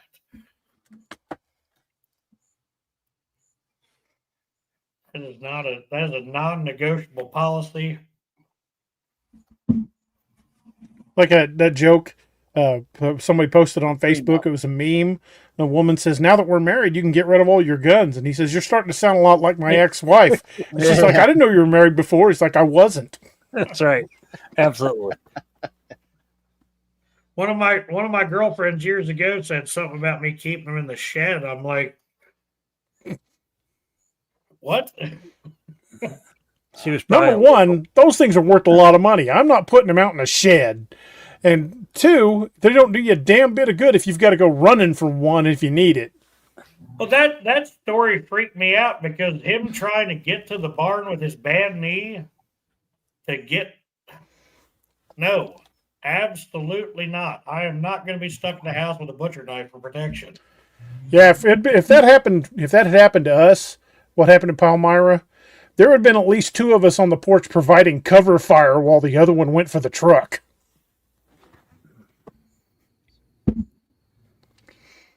That's assuming we just didn't say, you know what? We're not going anywhere. We're defending this. Exactly. There's a reason I'd get out my 2 World War II champions. One of them in 45 caliber and the other one in 30-06. Let freedom ping, baby. There you go. That M1 Garand don't knock it down. Ain't much gonna. I need to add one of those to my collection. They're nice. I love mine. They're expensive too. If you can find them, they're getting harder and harder to find. Mine's came from the old civilian marksmanship program. That was a good place to get them from. Roxanne, I wish I had a lot more. I don't have as many as I would like. But I had to rebuild some of my collection due to my ex-wife. My deer rifle that I've had for God, I don't even know how long I've had that damn thing. Is a bolt action Enfield British 303, and you put soft nose bullets in that thing will drop. That'll drop an elk. I mean, I could, well, I have taken it elk hunting, but I'm just saying that thing will drop just about anything. I wouldn't be afraid to take it moose hunting. This is one of the reasons why I need to add one of those Marlin SPLs to my Got collection. the Marlin 1895 T-Rex gun. The short one. I'd like to have one of those. Hey, it's rated for a T-Rex. I don't know how they can say it's rated for a T-Rex. How the hell do they know it would punch a T-Rex? They go to a museum and drop a skeleton. Boosh, yeah, that did it. It was on Jurassic Park. That's why. They've got better loads for that now. You want to impress me? Give me one that's rated for Sasquatch. I'm far more likely to run into one of those in the woods than I am a freaking T-Rex. Yeah, for sure. Rated Z-Rex. DA, there's an old Navy installation across the river from us that's been decommissioned since when, the 50s, Jerry? What's that noise? What's that? How long's the one in Port Deposit? Oh, it's been out for a Bainbridge? while. How long's it been? Bainbridge has been shut down for years. Gosh. And there's been plenty of stories from Bainbridge. It's amazing how many stories you get in and around military bases. Yeah. And when you start looking at abandoned bases, it's even more. There's an abandoned military base here in Missouri. There were 2 Air Force bases here, Whiteman and Richard Gebauer. And when they started downsizing, when the Clintons were in office, Richard Gebauer was shut down. But all of that infrastructure is still there. It's just not used anymore. Yeah, exactly. It really makes you wonder, why did they close that off and not reopen it? Because that training facility, it's not like there was stuff like APG or Edgewood Arsenal.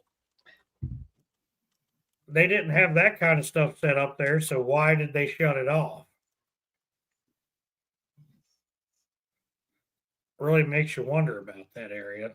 It's also in a very active county, right up against Pennsylvania, up our favorite place called the Peninsula, where there's been plenty of stuff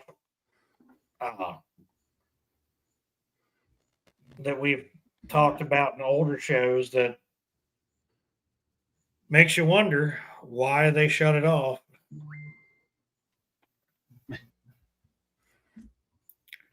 Well, my next really big expedition that I want to organize, and I'm really hoping I can get Robbie and Doc here, is to get into the old Smiddle Cave, or at least get up as close to it as we can get, because it's walled off.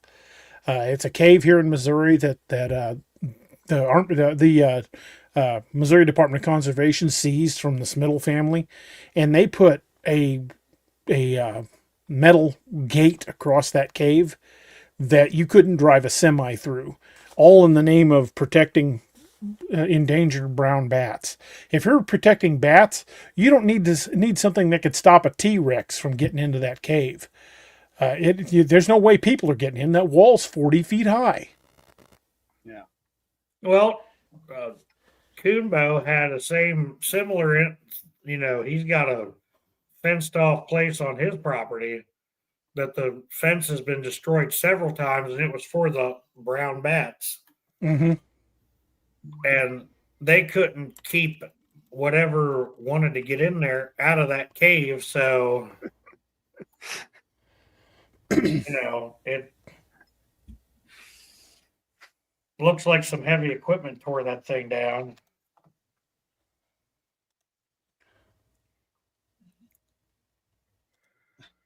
But man, we've gone 3 hours and 15 minutes on this thing. You can still read. His vision isn't too impaired. I'll tell you what's cool is we've had subjects and then we've gone off the rail.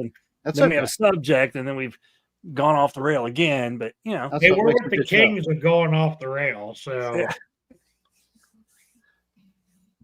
That's what makes a good show, man. absolutely. and I know Robbie's got to get up and go to work tomorrow morning. Yep. Like some of Yeah, us. he's Eastern time still. He's with us. Oh crap! Yeah. You guys are in I the got- future. I got to get up in 4.5 hours myself. So Hey, before you take off, let me send you a couple pictures real fast. sure, If I can get this stupid thing to let me save the image. need some cowboy coffee.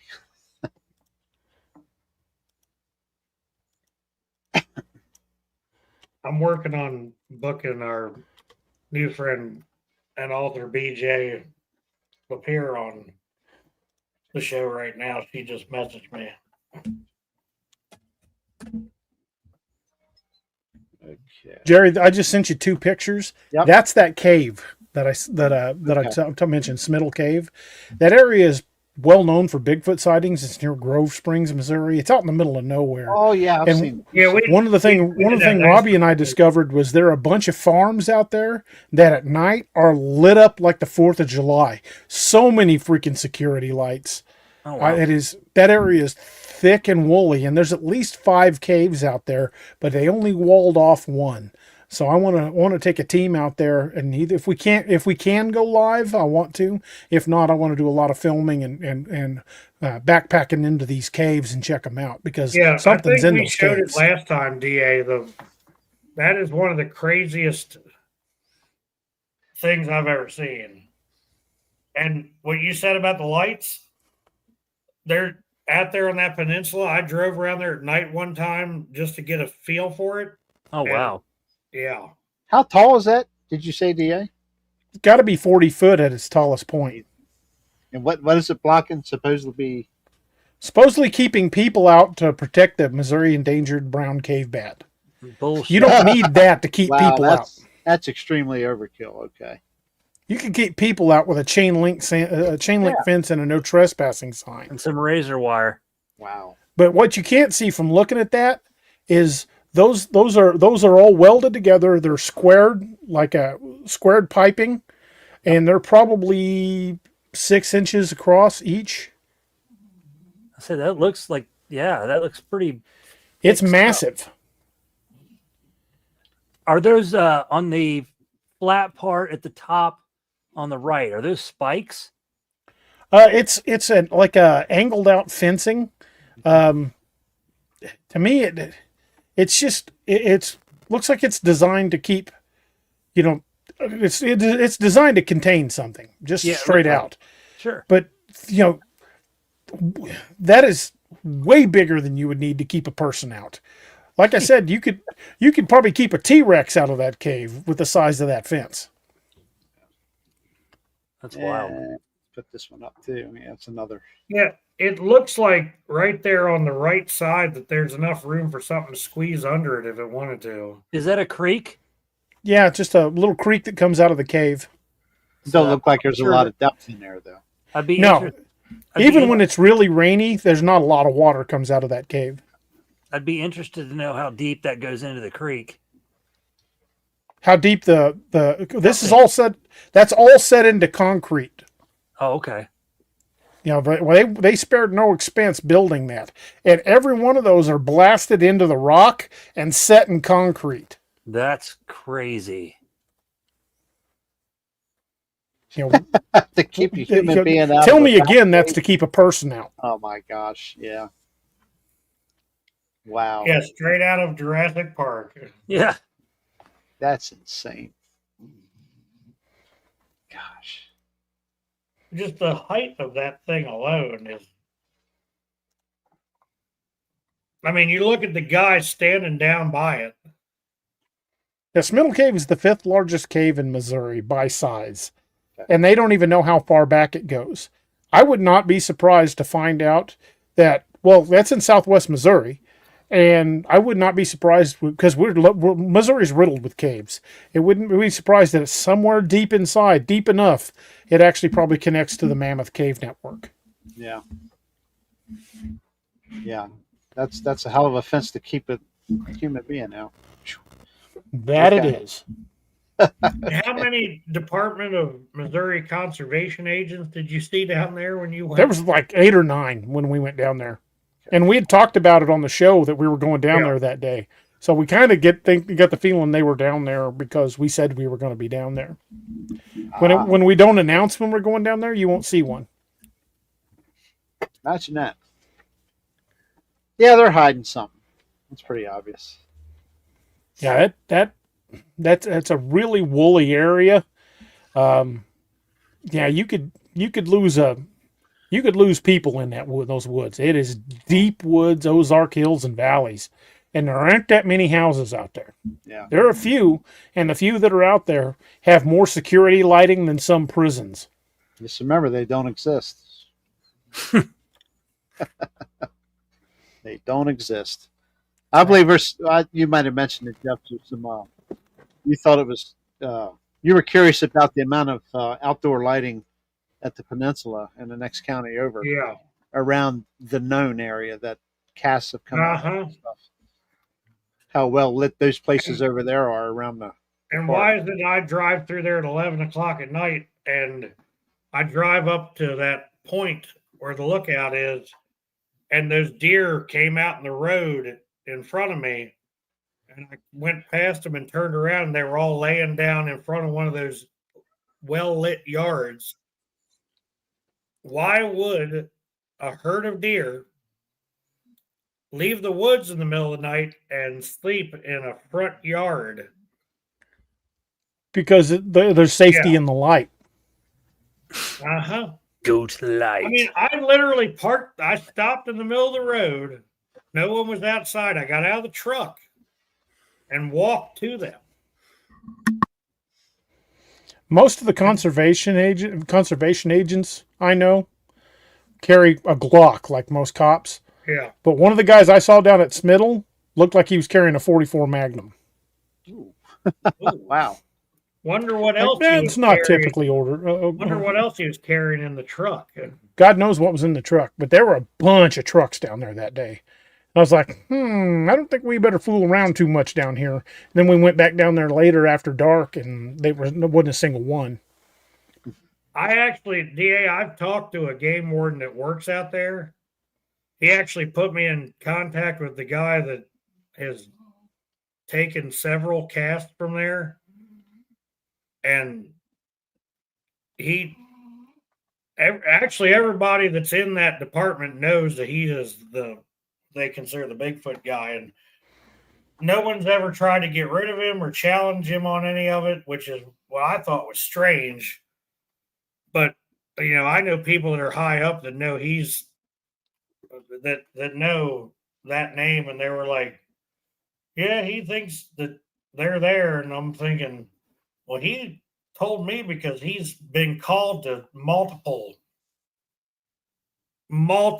calls in there, lawyers, judges, people of high standing in that area that were hiking back in there and found stuff. And that was what he got called to. And I asked him, I told him straight up, I said, what is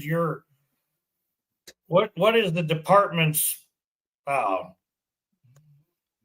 what's their, what do they say about it? And they just put it up to, we don't know what it is.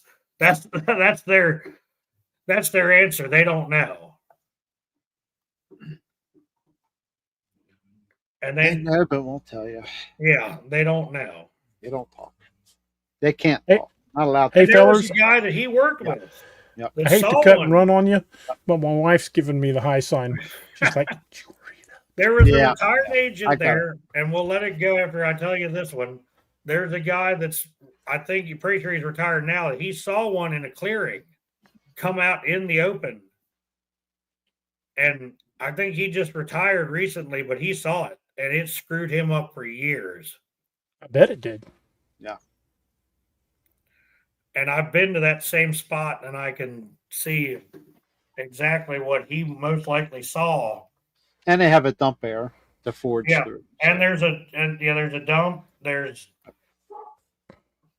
the funny thing is, they say it's closed on the weekends, but the gates are always open. Yes. You can still drive in there on the weekends. And there's an archery range and a gun range and all that stuff back in there. And it's a pretty good chunk of woods. And there's a state park that's a little bit smaller, but almost as big. And it all runs out on there. And the cops have even told me I know state troopers there. And those state troopers have said that we don't patrol past the town. Like the town guys don't even go out past the town. And there's a pretty good chunk of woods out in there that they don't even patrol. And I will say this, I've passed some 24-hour service vehicles parked out there, blacked out, sitting on the side of the road. It's just it really makes you wonder what's out there. My dad lived out there for years in that county, and he said that when they used to go out there, his family had some property out there, and they'd go out there to fish, and he always felt uneasy. And it was out by that area where I found the deer sitting in the neighbor's yard. All right, Jeff, you're going to get him divorced. I told him that, and he said, well, there's something to it, because I never liked going out there. But it was awesome having you guys tonight. Hey, man, we appreciate Oh, it. yeah, definitely. Can't appreciate it anymore. Robbie's probably going to fall asleep here in a few. Robbie's got to work in the Get up early, morning. man. Yeah. I'm DA Robbie, awesome guys. You guys are awesome. I'm telling you. Thank you, guys. You guys are too, man. We loved it. We love being on. Everywhere else Have to can have you do guys the come whole- hang out with us one of these nights. Absolutely. Oh, we'd love it. Absolutely. Only if it's off the rail the whole time. Yeah. Usually. Rails are just guidelines. Made to be broken. There That's you go. right. It's just as a wise man once told me, it's just a suggestion. Yes. Okay, we're not going to make this a Southern goodbye. Yeah. So We're done. We're done. We're out of here. 3:27. We're done. So, Robbie, DA, awesome. Thank you Yeah, very definitely. much. Hey, guys, thanks for having us. Yep, Thank absolutely. you, guys.